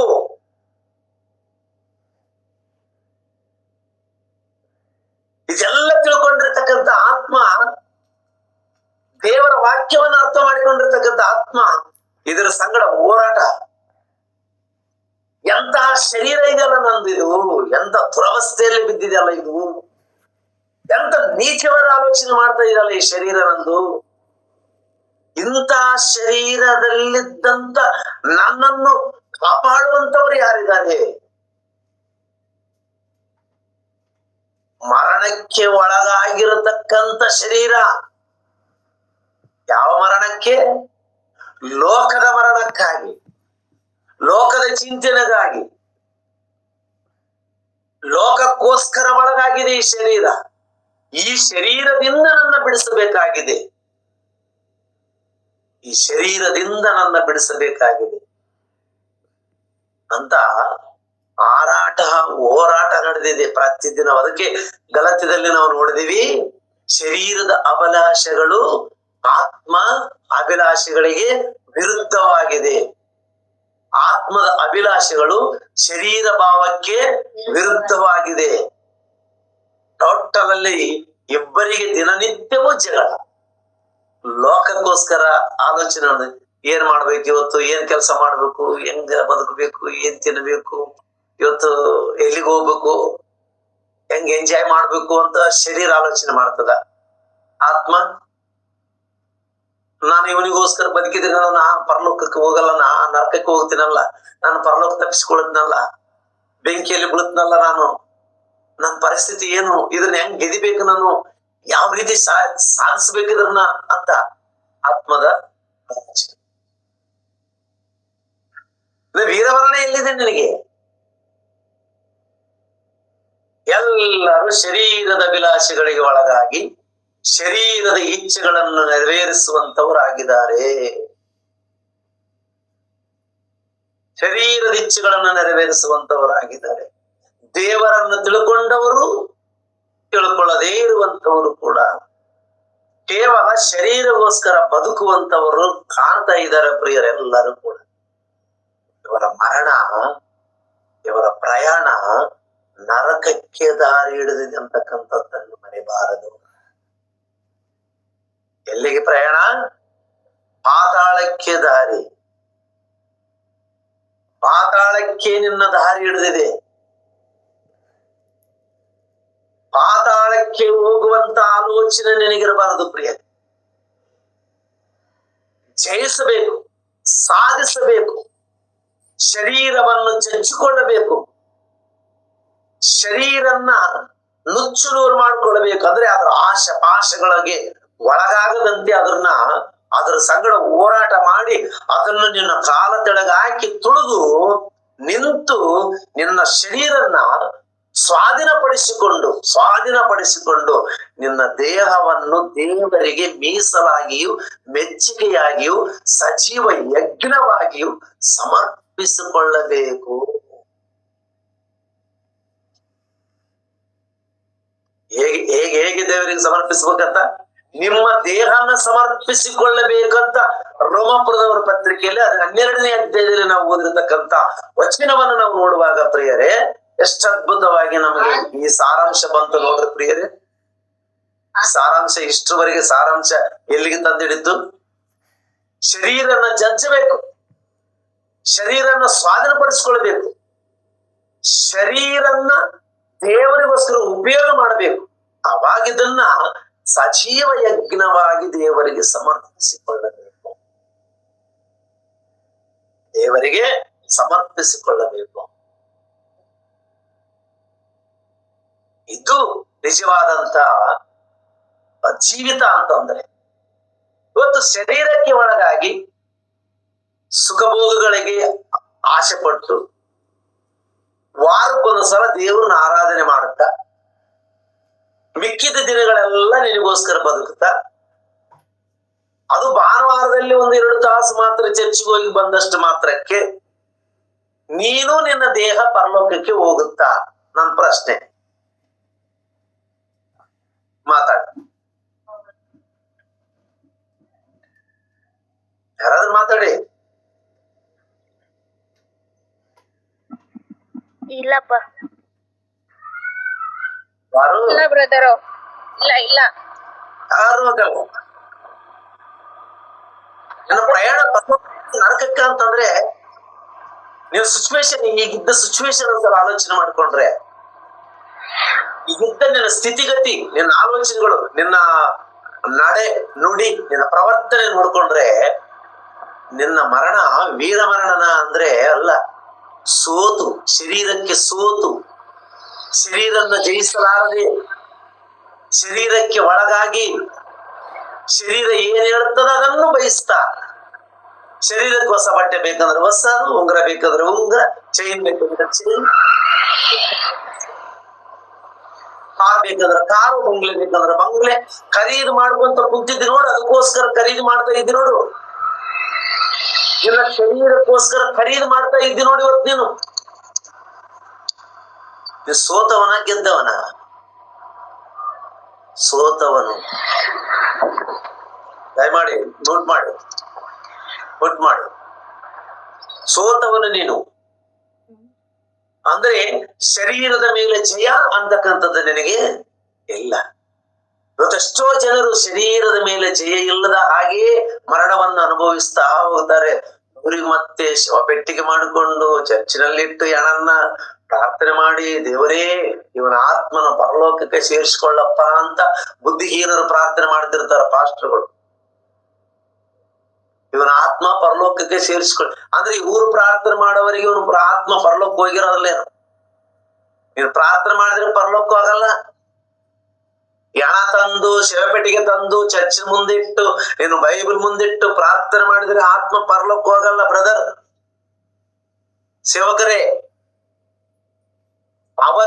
ಅವನು ಬದುಕಿರುವ ದಿನದಲ್ಲಿ, ಅವನು ಜೀವಿಸುವ ಕಾಲವೆಲ್ಲವೂ ಕೂಡ ನನಗೆ ಕೊಟ್ಟಿರತಕ್ಕಂತ ಶರೀರವನ್ನು ಜಜ್ಜಿಕೊಂಡು ಅದನ್ನು ದೇವರಿಗೆ ಮೆಚ್ಚುಗೆಯಾಗಿ ಮೀಸಲೆಯಾಗಿ ಸಜೀವ ಯಜ್ಞವಾಗಿ ಸಮರ್ಪಿಸಿಕೊಂಡು ತನ್ನ ದೇಹವನ್ನು ದೇವರ ಸೇವೆ ನಿಮಿತ್ತವಾಗಿ ಬಳಸಿಕೊಂಡು, ಅದಕ್ಕೆ ರೋಗ ಬಂದ್ರು, ಕಷ್ಟ ಬಂದ್ರು, ನಷ್ಟ ಬಂದ್ರು, ಏನೇ ಬಂದ್ರು ಅದನ್ನು ದೇವರಿಗೋಸ್ಕರನೇ ಮೀಸಲಾಗಿಟ್ಟಿರ್ತಕ್ಕಂಥ ವ್ಯಕ್ತಿ ಯಾರು ಇರ್ತಾರೋ ಅದು ಪರಲೋಕಕ್ಕೆ ಹೋಗುವಂತ ಮರಣ.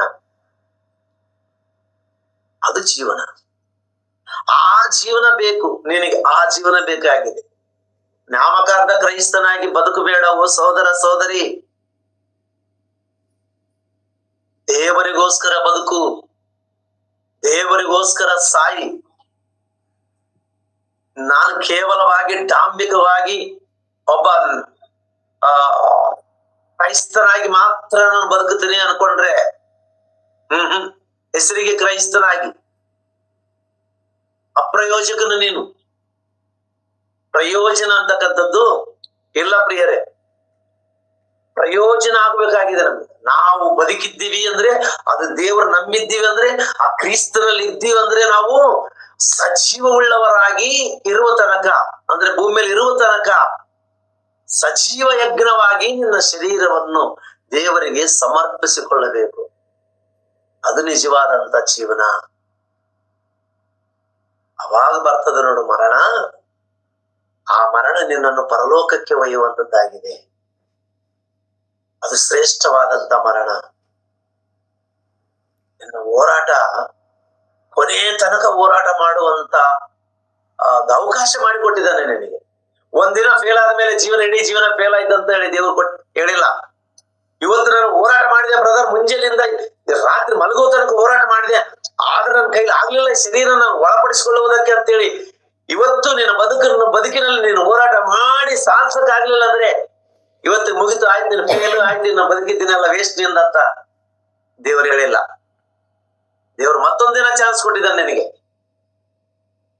ನಾಳೆ ಅಂತಕ್ಕಂಥ ದಿನ, ಅಥವಾ ನಾಳೆ ಬದುಕ್ತೀಯಾ, ಇವತ್ತು ಬದುಕಿದೀಯಾ, ಇವತ್ತು ಅಂತಕ್ಕಂಥ ದಿನ, ಇವತ್ತಾಗಿಲ್ಲ ಮತ್ತೆ ನಾಳೆ ಬದುಕ್ತೀಯಾ, ಬದುಕಂತ ನಂಬಿಕೆ ಇದೆಯಾ, ಬದುಕಿದೀಯಾ, ಓಕೆ, ನಾಳೆ ಹೋರಾಟ ಮಾಡು, ಹೋರಾಟ ಮಾಡು, ಹೋರಾಟ ಮಾಡು, ಹೋರಾಟ ಮಾಡು.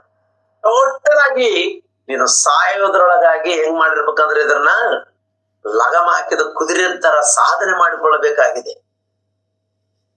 ಕುದುರೆ ನೋಡ್ತೀವಿ, ಕುದುರೆಗೆ ಲಗಮ ಹಾಕೋವರೆಗೆ ಬಹಳ ಕಷ್ಟ. ಕುದುರೆ ಸವಾರಿ ಕುದುರೆಯನ್ನ ಸ್ವಾಧೀನ ಮಾಡಿಕೊಳ್ಳುವುದಕ್ಕಾಗಿ ಬಹಳ ಪ್ರಯಾಸ ಮಾಡ್ತಾನ.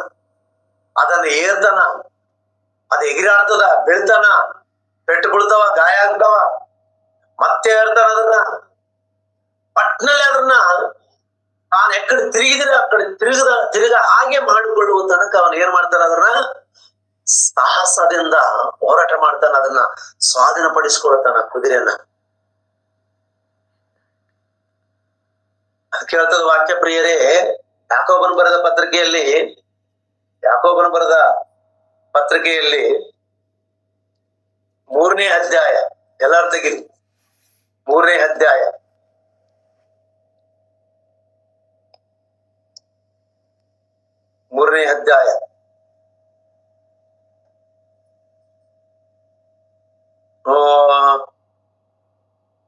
ಎಷ್ಟನೇ ವಚನ ಅಂದ್ರೆ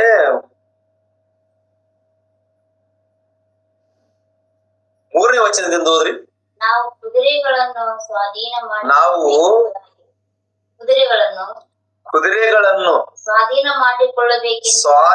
ಮಾಡಿಕೊಳ್ಳಬೇಕೆಂದಿರುವಾಗ ಅವುಗಳ ಬಾಯಿಗೆ ಕಡಿವಾಣ ಹಾಕುತ್ತೇವಲ್ಲ, ಆಗ ಅವುಗಳ ದೇಹವನ್ನೆಲ್ಲ ತಿರುಗಿಸುವುದಕ್ಕೆ ಆಗುತ್ತದೆ. ಹಡಗುಗಳನ್ನು ನೋಡ್ರಿ, ಅವು ಬಹು ದೊಡ್ಡವು, ಬಲವಾದ ಗಾಳಿಯಿಂದ ಒಡೆದುಕೊಂಡು ಹೋಗುತ್ತವೆ, ಬಡಿಸಿಕೊಂಡು ಹೋಗುತ್ತವೆ. ಆದರೂ ನಡೆಸುವವನು ಒಂದು ಸಣ್ಣ ಚುಕ್ಕಾಣಿಯಿಂದ ಅವುಗಳನ್ನು ತನ್ನ ಮನಸ್ಸಿಗೆ ಬಂದ ಕಡೆಗೆ ತಿರುಗಿಸುತ್ತಾನೆ. ಹಾಗೆಯೇ ಅಂತಲ್ಲಿ ನಾಲಿಗೆ ವಿಷಯದಲ್ಲಿ ಮಾತಾಡ್ತಾ ನಾಲಿಗೆಯೇ ಕೂಡ ಚಿಕ್ಕ ಅಂಗವಾಗಿದ್ದರು. ನಮಗಿಲ್ಲೇನ್ ಅರ್ಥ ಆಯ್ತು ಪ್ರಿಯ? ನಮಗಿಲ್ಲೇನ್ ಅರ್ಥ ಆಯ್ತು? ಒಂದು ಕುದುರೆಯನ್ನ ಕಡಿವಾಣ ಹಾಕಿ ತನಗೆ ಇಷ್ಟ ಬಂದಂಗ ತಿರುಗಿಸ್ತಾನಂತೆ. ಒಂದ್ ದೊಡ್ಡ ಶಿಪ್ ಅನ್ನ ಒಂದು ಸಣ್ಣ ಒಂದು ಚುಕ್ಕಾಣಿಯಿಂದ ಅದನ್ನ ತಿರುಗಿಸ್ತಾನಂತೆ. ಮತ್ತೆ ಈ ದೇಹ ನಾವು ಆತ್ಮದಿಂದ ಕಟ್ಟಾಕಿಕೊಂಡು ದೇವರಿಗೆ ಉಪಯೋಗ ಮಾಡುವಂತ ಆಲೋಚನೆಗಳು ನಮ್ಮಲ್ಲಿಟ್ಟುಕೊಂಡು ಜೀವನ ಮಾಡಬೇಕು. ಅವಾಗ ಇದು ನಮ್ಮ ಸ್ವಾಧೀನಕ್ಕೆ ಬರ್ತದ. ಅವಾಗ ಯಾರಾದ್ರೂ ಕೇಳಿದ್ರೆ, ಏನ್ ಬ್ರದರ್ ಸಿನಿಮಾಕ್ ಹೋಗೋಣ ಅಂದ್ರೆ ಸಿನಿಮಾ ಯಾಕೆ ಬ್ರದರ್ ಬೇಕಾಗಿಲ್ಲ ನಿನಗೆ ಅಂತಾನ. ಬ್ರದರ್ ಎಂಜಾಯ್ ಮಾಡೋಣ ಅಂತಂದ್ರೆ ಯಾವ್ದು ಎಂಜಾಯ್? ಈ ಲೋಕ ಯಾವ್ದು? ಈ ಲೋಕದಲ್ಲಿ ಏನಾದ್ರೂ ಗಳಿಸಿದ್ದೇನು ಬ್ರದರ್ ಅಂದ್ರೆ ನನಗೆ ಯಾಕೆ ಬೇಕಪ್ಪ ಅಂತ. ನನಗೆ ಯಾಕೆ ಬೇಕು ಈ ಲೋಕ? ಇವತ್ತಿರುತ್ತೇನೆ, ನಾಳೆ ಇನ್ನು ಸ್ವಲ್ಪ ಹೊತ್ತಿಗೆ ಬದುಕುತ್ತನೋ ಸಾಯ್ತನೋ ನನಗೆ ಗೊತ್ತಿಲ್ಲ. ಈ ಲೋಕ ನನಗೆ ಯಾಕೆ ಬೇಕು ಅಂತಾನ. ಸಾಧನೆ ಮಾಡಿದ ನಂತರ, ಈ ದೇಹಕ್ಕೆ ಕಡಿವಾಣ ಹಾಕಿದ ನಂತರ, ಈ ದೇಹನ ತನ್ನ ಹತೋಟದಲ್ಲಿ ಇಟ್ಟುಕೊಂಡಾಗ ಯೇಸು ಸ್ವಾಮಿ ಮಾತಾಡಿದ ಮಾತುಗಳು ನಮ್ಮ ಬಾಯಲ್ಲಿ ಬರ್ತಾವ ಪ್ರಿಯರೇ. ಈ ಲೋಕ ಶಾಶ್ವತ ಅಲ್ಲ, ಪರಲೋಕವು ಶಾಶ್ವತ. ಆ ಮಾತು ನಮ್ಮಲ್ಲಿ ಬರ್ತಾವ ಪ್ರಿಯರೇ. ಏನ್ ಬ್ರದರ್, ಏನ್ ಬಿಸ್ನೆಸ್ ಮಾಡ್ತೀಯ? ಬ್ರದರ್ ನಾನು ಇಂಥ ಬಿಸ್ನೆಸ್ ಮಾಡ್ತಾ ಇದ್ದೀನಿ, ಗೋಲ್ಡ್ ಬಿಸ್ನೆಸ್ ಮಾಡ್ತಾ ಇದ್ದೀನಿ, ಅಥವಾ ಯಾವ್ದೋ ಒಂದು ವ್ಯಾಪಾರ ಮಾಡ್ತಾ ಇದ್ದೀನಿ, ಯಾವ್ದೋ ಒಂದು ಉದ್ಯೋಗ ಮಾಡ್ತಾ ಇದ್ದೀನಿ. ಏನ್ ಉದ್ಯೋಗ ಬ್ರದರ್? ನಾನು ಕಲೆಕ್ಟರ್ ಉದ್ಯೋಗ ಬ್ರದರ್, ನಾನು ಇಂಜಿನಿಯರ್ ಬ್ರದರ್, ನಾನು MBBS ಡಾಕ್ಟರ್ ಬ್ರದರ್. ಏನ್ ಗಳಿಸಿದ್ದಿ ಬ್ರದರ್? ನನ್ನ ಆಸ್ತಿಯಲ್ಲಿ ಎಷ್ಟೇ ಇದು ನನಗೆ ಗೊತ್ತಿಲ್ಲ ಬ್ರದರ್, ಅಷ್ಟು ತುಂಬಾ ಗಳಿಸಿಬಿಟ್ಟಿದ್ದೀನಿ, ಅಷ್ಟು ಸಂಪಾದನೆ ಮಾಡಿದ್ದೀನಿ, ಇಷ್ಟು ಸಂಪಾದನೆ ಮಾಡಿದ್ದೀನಿ. ಚರ್ಚಿಗೆ ಹೋಗ್ತೇವೆ ಬ್ರದರ್? ಹೋಗ್ತೀನಿ ಬ್ರದರ್. ಎಲ್ಲ ದೇವರ ದಯ, ದೇವರ ಆಶೀರ್ವಾದ, ದೇವರ ಕೃಪೆ. ಬೇಕಾದಷ್ಟು ಗಳಿಸ್ಕೊಂಡಿದ್ದೀನಿ ಬ್ರದರ್. ದೇವರ ಆಶೀರ್ವಾದದಿಂದ ಬೇಕಾದಷ್ಟು ಸಂಪಾದನೆ ಮಾಡಿದ್ದೀನಿ ಬ್ರದರ್ ನಾನು. ಅಲ್ಲ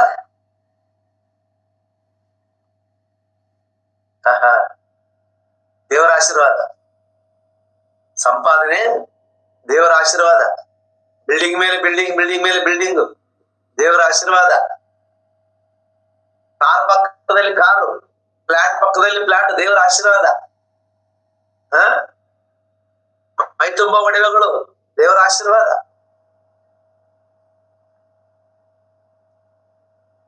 ದೇವರ ಆಶೀರ್ವಾದ, ಇವೆಲ್ಲ ದೇವರ ಆಶೀರ್ವಾದ ಆದ್ರೆ ಯೇಸು ಸ್ವಾಮಿ ಯಾಕೆ ಗಳಿಸ್ಲಿಲ್ಲ?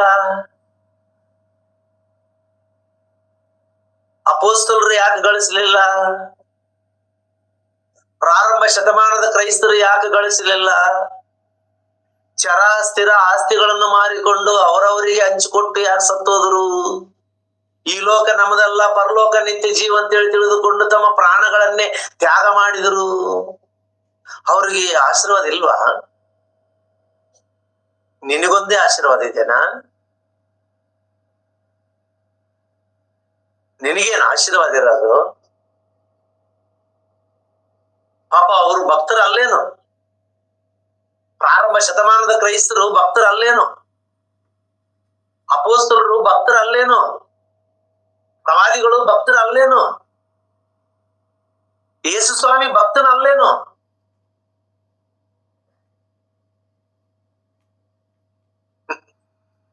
ಈ ಕ್ರೈಸ್ತರಿಗೆ ಸ್ವಲ್ಪ ಆದ್ರೂ ಕೂಡ ನಾಚಿಕೆ ಇಲ್ಲ ಪ್ರಿಯರೇ, ನಾಚಿಕೆ ಇಲ್ಲ. ದೇವರು ಬ್ಲೆಸ್ಸಿಂಗ್ ಮಾಡಿದ್ದಾನೆ ನನಗೆ ಉದ್ಯೋಗ ಕೊಟ್ಟಿದ್ದಾನೆ, ನನಗೆ ಲಾಭ ಕೊಟ್ಟಿದ್ದಾನೆ ನನಗೆ ಅಂತೇಳಿ ಸೀಸರ್ ಬ್ಯಾಂಕ್ನಲ್ಲಿ, ಆ ಬ್ಯಾಂಕ್ನಲ್ಲಿ, ಈ ಬ್ಯಾಂಕ್ನಲ್ಲಿ ಖಾತೆಗಳು ಮಾಡಿಕೊಂಡು, ಬ್ಯಾಂಕ್ನಲ್ಲಿ ದುಡ್ಡು ಇಟ್ಕೊಂಡು, ಬಂಗಾರ ಇಟ್ಕೊಂಡು, ಆಸ್ತಿ ಮಾಡಿಕೊಂಡು, ಅಪ್ಪ ದೇವರೇ ಅನುದಿನದ ಆಹಾರವನ್ನು ನನಗೆ ದಯಪಾಲಿಸು. ಮತ್ತೆ ಪರಲೋಕದ ಪ್ರಾರ್ಥನೆಯಲ್ಲಿ ಕೇಳ್ತಾನ, ಇವತ್ತಿನ ಅನುದಿನದ ಆಹಾರವನ್ನು ನನಗೆ. ಏನ್ ನಾಚಿಗಿಲ್ದ ಕ್ರೈಸ್ತರು ಇವರು? ಏನ್ ನಾಚಿಗಿಲ್ದ ಕ್ರೈಸ್ತರು?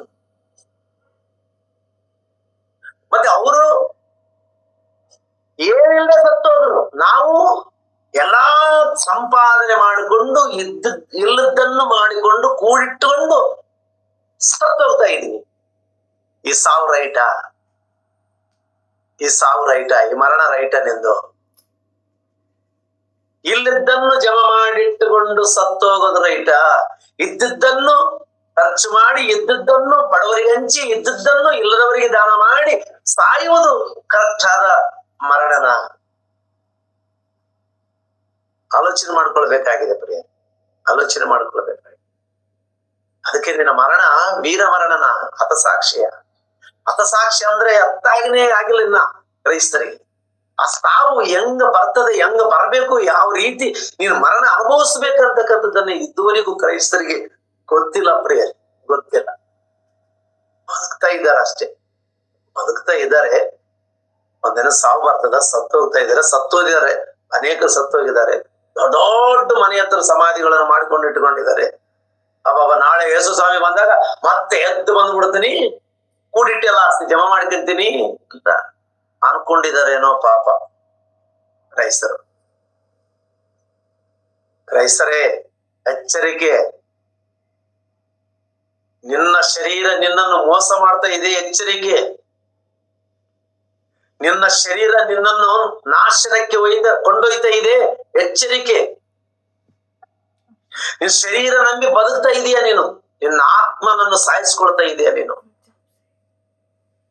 ನಿನ್ನ ಆತ್ಮದ ಚಿಂತನೆ ನಿನಗಿಲ್ಲ. ಇವತ್ತು ಪ್ರಾರ್ಥನೆ ಮಾಡ್ಕೊಳ್ತೀಯ, ಅಪ್ಪ ನಾನು ಮಲಗ್ತಾ ಇದ್ದೀನಿ, ರಾತ್ರಿ ಮಲಗ್ತಾ ಇದ್ದೀನಿ ದೇವ್ರೆ, ನನ್ನ ಸುತ್ತಲೂ ದೇವದೂತರ ಸೈನಿನ ದಂಡನಿಳಿಸಿ ಕಾಪಾಡಪ್ಪ, ನನ್ನ ಮನೆ ಸುತ್ತಲೂ ಕಾವಲ್ಗಾರನಿಗಿರಪ್ಪ ಅಂತ ಕೇಳ್ತಿರ್ತಾರೆ. ನನಗೆ ನಗು ಬರ್ತಿರ್ತದ. ಮನೆ ಸುತ್ತಲೂ ಕಾವಲ್ಗಾರ ಇಡ್ಬೇಕಾ? ಯಾಕೆ? ಏನ್ ಮಾಡಿದಿ? ಏನ್ ಸಾಧಿಸಿದಿ ನೀನು? ನಿನ್ ಮನೆ ಸುತ್ತ ವಾಚ್ಮ್ಯಾನ್ಗಳು ಇಡಾಕ, ಬಾಡಿ ಗಾರ್ಡ್ಸ್ ಇಡಾಕ, ಗನ್ಮ್ಯಾನ್ಗಳು ಇಡಾಕ ನೀನ್ ಏನು ಮಿನಿಸ್ಟ್ರ? ಪರಲೋಕಕ್ಕೆ ಯೋಧನ? ಪರಲೋಕಕ್ಕೆ ಹೋಗುವಂತ ಯೋಗ್ಯತೆಯನ್ನು ಸಂಪಾದನೆ ಮಾಡ್ಕೊಂಡಿದೀವಿ ನಾವು. ಹುಳ ಉಪ್ಪುಡಿ ಮುಟ್ಟದಂಗೆ ನನ್ನ ಕಾಪಾಡಪ್ಪ, ನನ್ನ ಗುಡಾರ ಸಮೀಪಕ್ಕೆ ಯಾವ ಅಪಾಯವೂ ಸಂಭವಿಸದಂತೆ ಕಾಪಾಡಪ್ಪ. ಯಾಕೆ ಕಾಪಾಡ್ಬೇಕಪ್ಪ? ಏನ್ ಮಾಡಿದ್ದಪ್ಪ? ಏನ್ ಸಾಧಿಸಿದ್ದಪ್ಪ ನೀನು? ಏನ್ ಸಾಧಿಸಿದ್ದಿ? ಏನೂ ಇಲ್ಲ, ಏನು ಮಾಡಿಲ್ಲ. ಕಿಂಚತ್ತು ಕೂಡ ದೇವರಿಗೋಸ್ಕರ ಬದುಕದೆ, ದೇವರ ಆಲೋಚನೆಗಳಿಲ್ಲದೆ, ದೇವರ ಸಂಕಲ್ಪನ ನೆರವೇರಿಸದೆ, ದಿನವೆಲ್ಲ ಕಳೆದು ರಾತ್ರಿಯಲ್ಲಿ ಬಂದು ಮತ್ತೆ ದೇವರಿಗೆ ಫೋನ್ ಮಾಡಿ, ಹಲೋ ಮೈ ಗಾಡ್, ನನಗೆ ನೀನು ಸರ್ವೆಂಟ್ಗಳು ಬೇಕಾಗಿದ್ದಾರೆ ಮನೆ ಸುತ್ತ ಕಾವಲಿರೋದಕ್ಕಾಗಿ, ಪ್ಲೀಸ್ ಕಳಿಸ್ಕೊಡಿ, ನಾನು ಗಾಢನಿದ್ದರಲ್ಲಿ ಹೋಗ್ಬೇಕು, ಆಗಲೆಲ್ಲ ತಿಂದು ಕುಡಿದು ಮಜಾ ಮಾಡಿ ಬಂದಿದ್ದೇನೆ ದೇವರೇ, ಪ್ಲೀಸ್ ರಿಕ್ವೆಸ್ಟ್.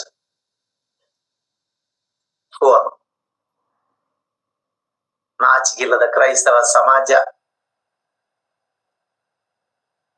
ಈ ರಾತ್ರಿ ನೀನು ಸತ್ರೆ ಏನಾಗುತ್ತಂತ ನಿನಗೆ ಗೊತ್ತಿಲ್ಲ. ಅದಕ್ಕೆ ಲೋಕನ ಬರೆಸುವಾರ್ತೆಯಲ್ಲಿ ಹೇಳ್ತಾನ 12ನೇ ಅಧ್ಯಾಯ 20ನೇ ವಚನದಲ್ಲಿ, ನಿನ್ನಂತ ಮೂರ್ಖತ್ವದಿಂದ ಬದುಕಿರ್ತಕ್ಕಂಥ ಕ್ರೈಸ್ತ ನಿನ್ನ ದೊಡ್ಡ ಗೋಡಾಮ್ ಕಟ್ಟಿಕೊಂಡು ಸಂಪಾದನೆ ಎಲ್ಲ ಕೂಡಿಟ್ಕೊಂಡು, ಬೇಕಾಗಿರ್ತಕ್ಕಂಥ ಸಂಪಾದನೆ ಮಾಡಿ ಇಟ್ಕೊಂಡು, ಟೇಬಲ್ ಮೇಲೆ ಒಂದು ಬೀರ್ ಬಾಟಲ್ ಇಟ್ಕೊಂಡು, ಪಕ್ಕದಲ್ಲಿ ಚಿಕನ್ ಇಟ್ಕೊಂಡು ಮಾತಾಡ್ತಾ ಇದ್ದಾನೆ ಅವನು. 12ನೇ ಅಧ್ಯಾಯ 16ನೇ ವಚನದಲ್ಲಿ, ಓ ನನ್ನ ಮನವೇ, ಓ ನನ್ನ ಪ್ರಾಣವೇ. 16ನೇ ವಚನ. 18ನೇ ವಚನ, ನನ್ನ ಕಣಜಗಳನ್ನು ಕೀಳಿಸಿ ಅವುಗಳಿಗಿಂತ ದೊಡ್ಡ ಕಣಜಗಳನ್ನು ಕಟ್ಟಿಸುವೆನು. ಅಲ್ಲಿ ನನ್ನ ಎಲ್ಲಾ ಧನಸ ಧಾನ್ಯಗಳನ್ನು ತುಂಬಿಟ್ಟು. 19ನೇ ವಚನ, ನನ್ನ ಜೀವಾತ್ಮಕ್ಕೆ ಜೀವವೇ, ಅನೇಕ ವರ್ಷಗಳಿಗೆ ಬೇಕಾದಂತ ಸಂಪಾದನೆ ಕೂಡಿಟ್ಟುಕೊಂಡಿದ್ದೀನಿ, ವಿಶ್ರಮಿಸಿಕೋ, ಊಟ ಮಾಡು, ಕುಡಿ, ಸುಖಪಡು ಎಂದು ತನ್ನಷ್ಟಕ್ಕೆ ತಾನು ಹೇಳ್ಕೊಳ್ತಾ ಇದ್ದಾನಂತ. ಎಲ್ಲ ಕೂಡಿಟ್ಟುಕೊಂಡು, 5 ಬಳ್ಳಿಗೆ 5 ಉಂಗುರ ಇಟ್ಟುಕೊಂಡು, ಒಳ ತುಂಬಾ ಬಂಗಾರ ಹಾಕೊಂಡು, ಗೋಡಂಬ ತುಂಬಾ ದವಸ ಧಾನ್ಯಗಳು ಇಟ್ಟುಕೊಂಡು, ಬೀರು ತುಂಬಾ ದುಡ್ಡು ಇಟ್ಟುಕೊಂಡು, ಹಬ್ಬ ಬೀರ್ ಬಾಟ್ಲ್ ಮುಂದಿಟ್ಟುಕೊಂಡು ಕೇಳ್ತಾ ಇದ್ದಾನಂತ, ಓ ನನ್ನ ಪ್ರಾಣವೇ, ನನ್ನ ಜೀವಾತ್ಮಕ್ಕೆ ಜೀವವೇ, ಅನೇಕ ವರ್ಷಗಳಿಗೆ ಬೇಕಾಗಿರ್ತಕ್ಕಂಥ ಆಸ್ತಿ ಕೂಡಿಟ್ಟುಕೊಂಡಿದ್ದೀನಿ, ಮಜಾ ಮಾಡು ಅಂತ ಹೇಳ್ತಾ ಇದ್ದಾನೆ. ಮಜಾ ಮಾಡು. ಹುಡುದು ಮಲಗಳ ಕನಕ ಸರ್ವೆಂಟ್ಗಳು ಬೇಕು, ಗಾಡ್ ಸರ್ವೆಂಟ್ ಬೇಕು. ಯಾರು? ದೇವದೂತರು ಬೇಕು. ದೇವದೂತರು ದಂಡಳಿಸಿ ನನ್ನ ಮನೆ ಸುತ್ತಲೂ ಕಾವಲುಗಾರರಾಗಿದ್ದು ಬಿಡಪ್ಪ ನೀನು, ನಾನು ಮಲ್ಕೊಂತೀನಿ.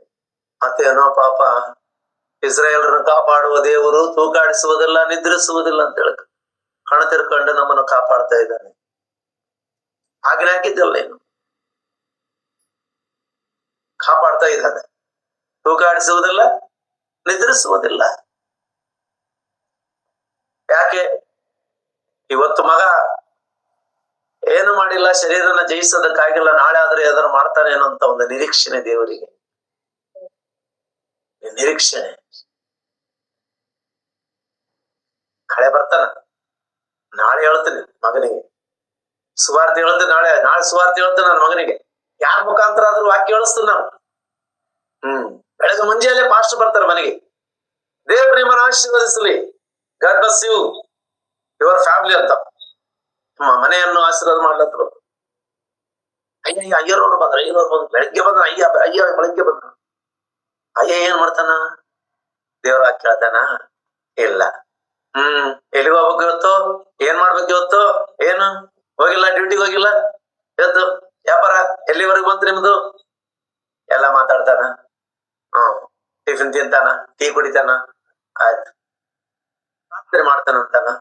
ಮತ್ತೆ ಆತನ ಅದೇ ಹೇಳ್ತಾನ, ದೇವರೇ ಇವ್ರ ಮೇಲೆ ನಿನ್ನ ಕೃಪೆ ನಿರಂತರವಾಗಿ ನಿಲ್ಲಲಿ, ನಿನ್ನ ಆಶೀರ್ವಾದ ತುಂಬ ದೇವ ಈ ಮನೆಯಲ್ಲಿ ಅಂತ ಹೇಳ.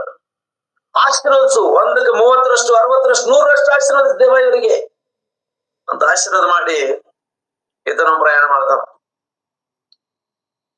ಅವನಿಗೇನಾದ್ರು ಆ ಕೇಳಿದ್ದ, ಯಾಕಪ್ಪ ಏನ್ ಮಾಡ್ತಾ ಇದೀಯ ನೀನು? ಹೆಂಗ್ ಬದುಕ್ತಾ ಇದೀಯಾ? ನಿನ್ ಬದುಕು ಹೆಂಗಿದೆ? ನಿನ್ ಜೀವನ ಹೆಂಗಿದೆ? ಸತ್ರ ಎಲ್ಲಿಗೆ ಹೋಗುತ್ತೆ ನಿನಗ್ ಗೊತ್ತಾ? ಅಮ್ಮ ನೀ ಎಲ್ಲಿಗೆ ಹೋಗುತ್ತೆ ಗೊತ್ತಮ್ಮ? ನೀನು ದಯಮಾಡಿ ವಾಕ್ಯದ ಪ್ರಕಾರ ಬದುಕೋದ್ ಕಲ್ರಮ್ಮ, ದಯಮಾಡಿ ಅಣ್ಣ ತಮ್ಮ ದೇವ್ರಿಗೋಸ್ಕರ ಬದುಕ್ರಿ ಅಂತ ಏನಾದ್ರು ಮನೆಗೆ ಕುಟುಂಬ ಪ್ರಾರ್ಥನೆಗೆ ಬಂದು ವಾಕ್ಯ ಏನಾದ್ರು ಹೇಳೋಗ್ತಾನ ಅಂತಂದ್ರೆ ಒಂದ್ 500 ರೂಪಾಯಿ ಕಾಣಿ ಕೊಟ್ಬಿಟ್ರೆ ಜೋಬಲ್ಲಿ ಇಟ್ಕೊಂತಾನ, ಗಾಡ್ ಬ್ಲೆಸ್ ಯು ಅಂತಾನ, ಗೋ ಅಂತಾನ. ಇದು ಇವತ್ತು ಕ್ರೈಸ್ತರ ಜೀವನ. ಅದಕ್ಕೆ ನೀನ್ ಸಾಯೋದು, ನೀನ್ ಸಾಯ್ತಲ್ಲ, ಈ ಸಾವು ಬರ್ತಲ್ಲ, ಈ ಸಾವು ಬಂದಾಗ ನಿನ್ನ ನರಕಕ್ಕನ ಪರಲೋಕಕ್ಕನ ನಿನ್ ಸಾವು ಅಂತಕ್ಕಂಥ ಆಲೋಚನೆ ಮಾಡ. ಇದು ಸರಿಯಾದ ಜೀವನ ಅಲ್ಲ, ಇದು ಸರಿಯಾದ ಬದುಕು ಅಲ್ಲ. ಶರೀರನ್ನ ಸ್ವಾಧೀನಪಡಿಸಿಕೊಳ್ಳುವಂಥದ್ದು ಸರಿಯಾದಂತ ಜೀವನ. ಅದನ್ನು ದೇವರಿಗೆ ಮೀಸಲಾಗಿ ಮೆಚ್ಚುಗೆಯಾಗಿ ಸಜೀವ ಯಜ್ಞವಾಗಿ ಸಮರ್ಪಿಸಿಕೊಳ್ಳುವಂಥದ್ದು ನಿಜ ಜೀವನ.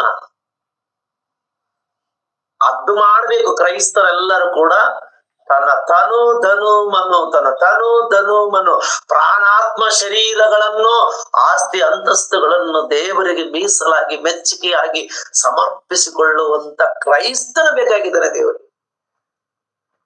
ಅಂತವನು ಮರಣನ ದೇವರು ಯಾವ ರೀತಿಯಲ್ಲಿ ಲೆಕ್ಕಿಸುತ್ತಾನೋ, ಆ ಮರಣ ದೇವರ ದೃಷ್ಟಿಗೆ ಎಷ್ಟು ಶ್ರೇಷ್ಠವಾದದ್ದು, ಆ ದೇವರ ಮರಣನ ಅನುಭವಿಸಿರ್ತಕ್ಕಂಥ ವ್ಯಕ್ತಿಗಳನ್ನು ಯಾವ ರೀತಿ ಸ್ವಾಗತ ಮಾಡ್ತಾನೋ ಪರಲೋಕಕ್ಕೆ ಅಂತಕ್ಕಂಥ ವಿಷಯನ್ನ ಮುಂದೆ ಮಾತಾಡ್ಕೊಳ್ಳೋಣ. ಇವತ್ತು ಇಲ್ಲಿಗೆ ಮುಗಿಸ್ಕೊಳ್ಳೋಣ ಪ್ರಿಯರೇ. ಪ್ರಾರ್ಥನೆ ಮಾಡೋಣ. ಕಣ್ಮುಚ್ಚರಿ, ತಲೆ ಬಾಗಿಸಿರಿ. ಪರಮ ಪ್ರೀತಿಯುಳ್ಳ ಪರಲೋಕದಲ್ಲಿರುವ ನಮ್ಮ ತಂದೆಯಾದ ದೇವರೇ, ನಿನಗೆ ವಂದನೆಗಳು, ಸ್ತೋತ್ರಗಳಪ್ಪ. ಇಲ್ಲಿವರೆಗೆ ನಿಮ್ಮ ಮಾತುಗಳನ್ನು ಹೇಳಿದ್ದೇನೆ, ಕ್ಷಮಿಸ್ ತಂದೆ. ಇಲ್ಲಿವರೆಗೆ ನಿಮ್ಮ ಮಾತುಗಳನ್ನು ಹೇಳಿದ್ದೀರಿ ನೀವು, ನಾವು ಕೇಳಿದ್ದೀವಿ ತಂದೆ. ಇವು ನನ್ನ ಮಾತುಗಳಲ್ಲಪ್ಪ, ನಿನ್ನ ಮಾತುಗಳು. ನಾನೇನೋ ಹೇಳ್ಬೇಕಂತ ಆಲೋಚನೆಯಲ್ಲಿದ್ದಾಗ ನೀವು ಏನೋ ಹೇಳಿದ್ರಿ ತಂದೆ. ನನ್ನ ಮಕ್ಕಳೊಟ್ಟಿಗೆ ನೀವು ಮಾತಾಡಿದಿರಪ್ಪ. ಲೋಕಕ್ಕೋಸ್ಕರ ಬದುಕುವಂತ ಪ್ರತಿಯೊಬ್ಬ ಕ್ರೈಸ್ತನನ್ನು ಎಚ್ಚರಿಸಿದಿರಪ್ಪ ನೀವು. ಅದರಲ್ಲಿ ನನ್ನನ್ನು ಕೂಡ ನೀವು ಎಚ್ಚರಿಸಿದ್ದೀರಿ. ನಾನು ಮತ್ತು ಗೂಗಲ್ ಮೀಟ್ ಅಲ್ಲಿ ಬಂದಿರತಕ್ಕಂತ ಪ್ರತಿಯೊಬ್ಬರು ಕೂಡ ನಮ್ಮ ಶರೀರಗಳನ್ನು ನಿಮಗೆ ಮೀಸಲಾಗಿಯೂ ಮೆಚ್ಚುಗೆಯಾಗಿಯೂ ಸಜೀವ ಯಜ್ಞವಾಗಿಯೂ ಸಮರ್ಪಿಸಿಕೊಳ್ಳುವುದಕ್ಕೆ, ನಮ್ಮ ಶರೀರಗಳನ್ನು ಸ್ವಾಧೀನಪಡಿಸಿಕೊಂಡು ಆತ್ಮ ಅಭಿಲಾಷೆಗಳನ್ನು ನೆರವೇರಿಸುವಂತ ಭಾಗ್ಯ ನಮಗೆ ಅನುಗ್ರಹಿಸಬೇಕೆಂಬುದಾಗಿ ನಿಮ್ಮನ್ನು ಬೇಡಿಕೊಳ್ತಾ ಇದ್ದೇನೆ.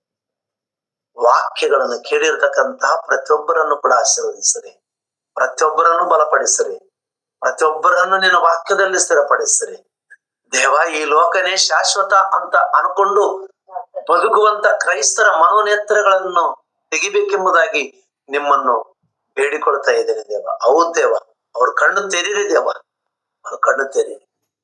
ಈ ಲೋಕದ ಸಂಪತ್ತು ನಿತ್ಯ ಜೀವಕ್ಕೆ ಒಯ್ಯುವಂಥದ್ದಲ್ಲ.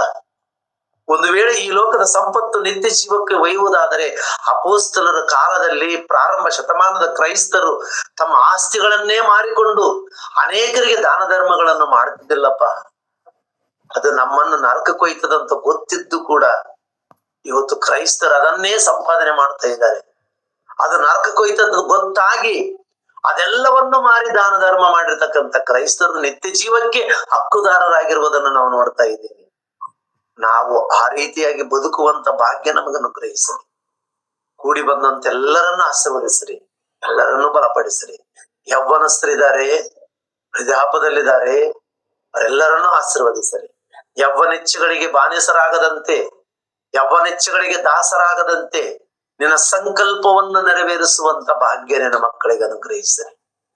ನಿನ್ನ ಅನಾದಿ ಸಂಕಲ್ಪವನ್ನು ತಿಳಿದುಕೊಂಡು ನಾವು ಈ ಭೂಮಿ ಮೇಲೆ ಬದುಕಿರುವ ತನಕ ನಾವು ಸಾಯುವುದರೊಳಗಾಗಿ ನಮ್ಮನ್ನು ನಾವು ನಿನಗೆ ಸಮರ್ಪಿಸಿಕೊಂಡು ಸಾಯ್ಬೇಕನ್ನಂತ ಒಳ್ಳೆ ಆಲೋಚನೆಗಳು ನೀಡಬೇಕೆಂಬುದಾಗಿ ಬೇಡ್ತಾ ಇದ್ದೀನಿ.